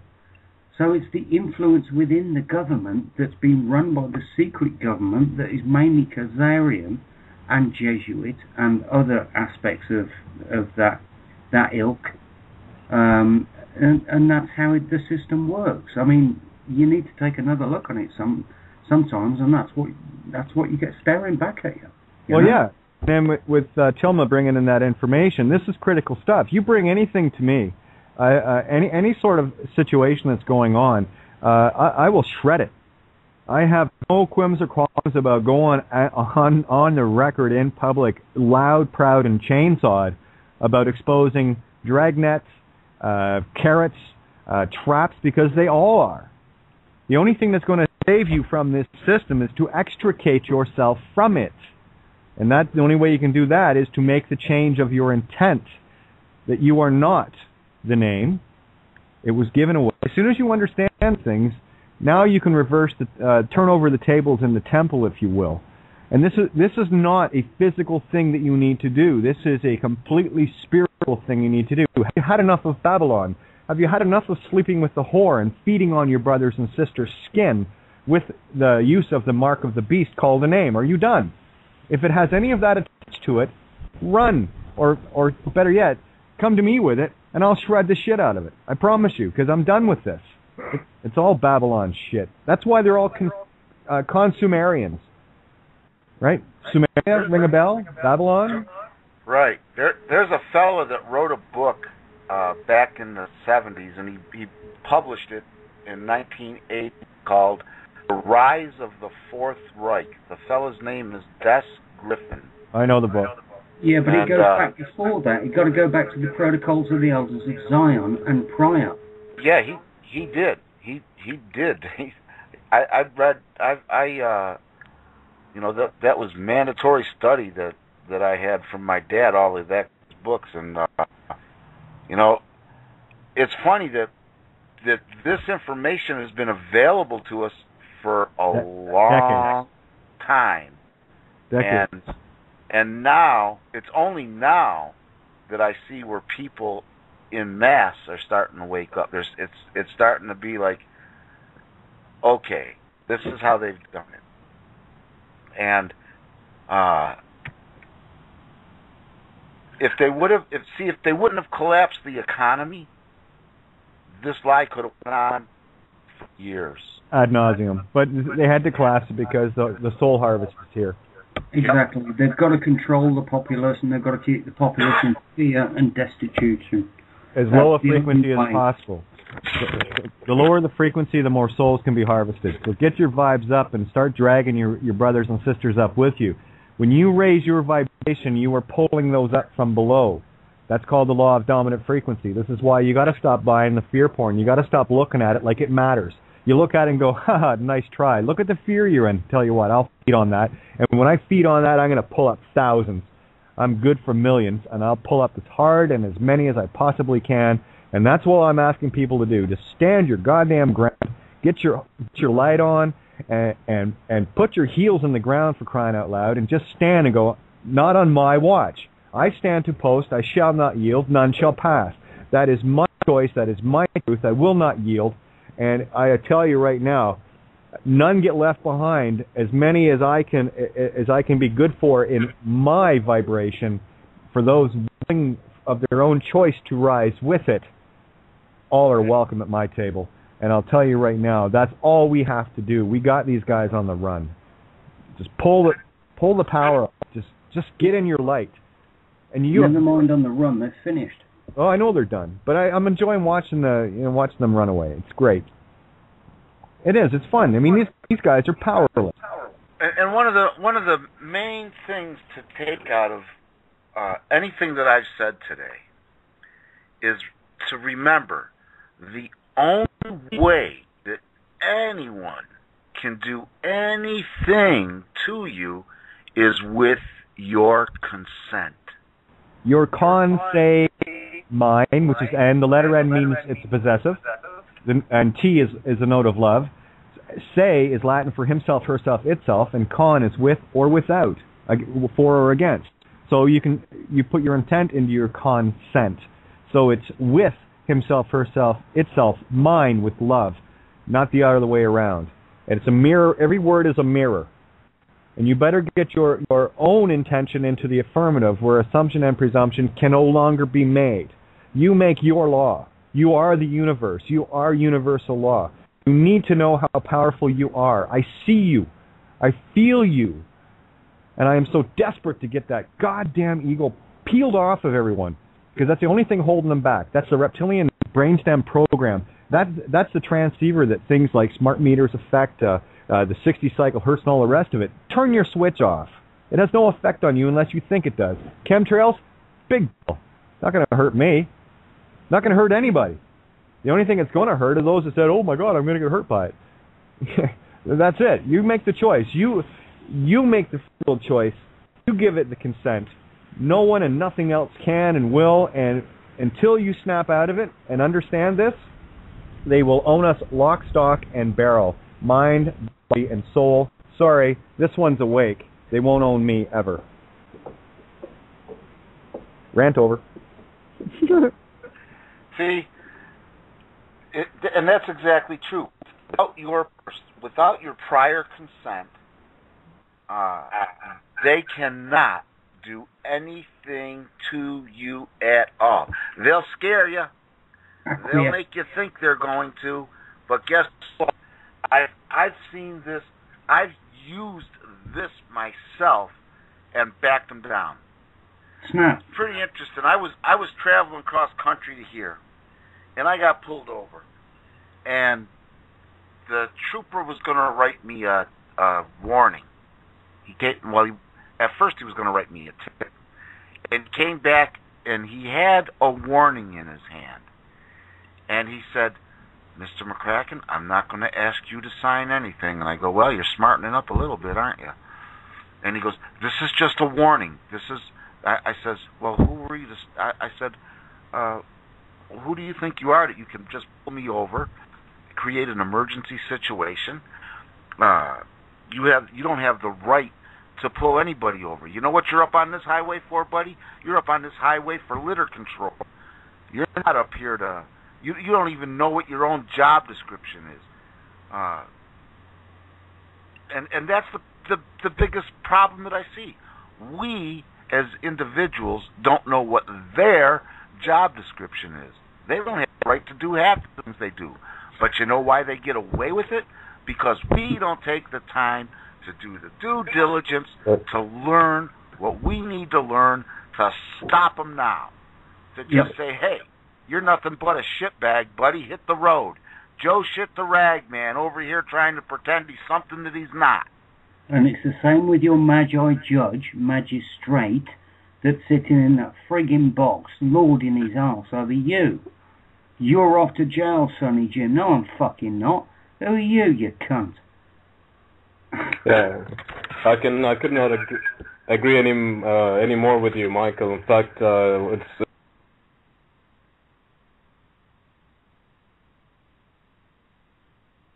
I hope we didn't get nailed. We probably did. I mean, we're telling the truth. Yeah.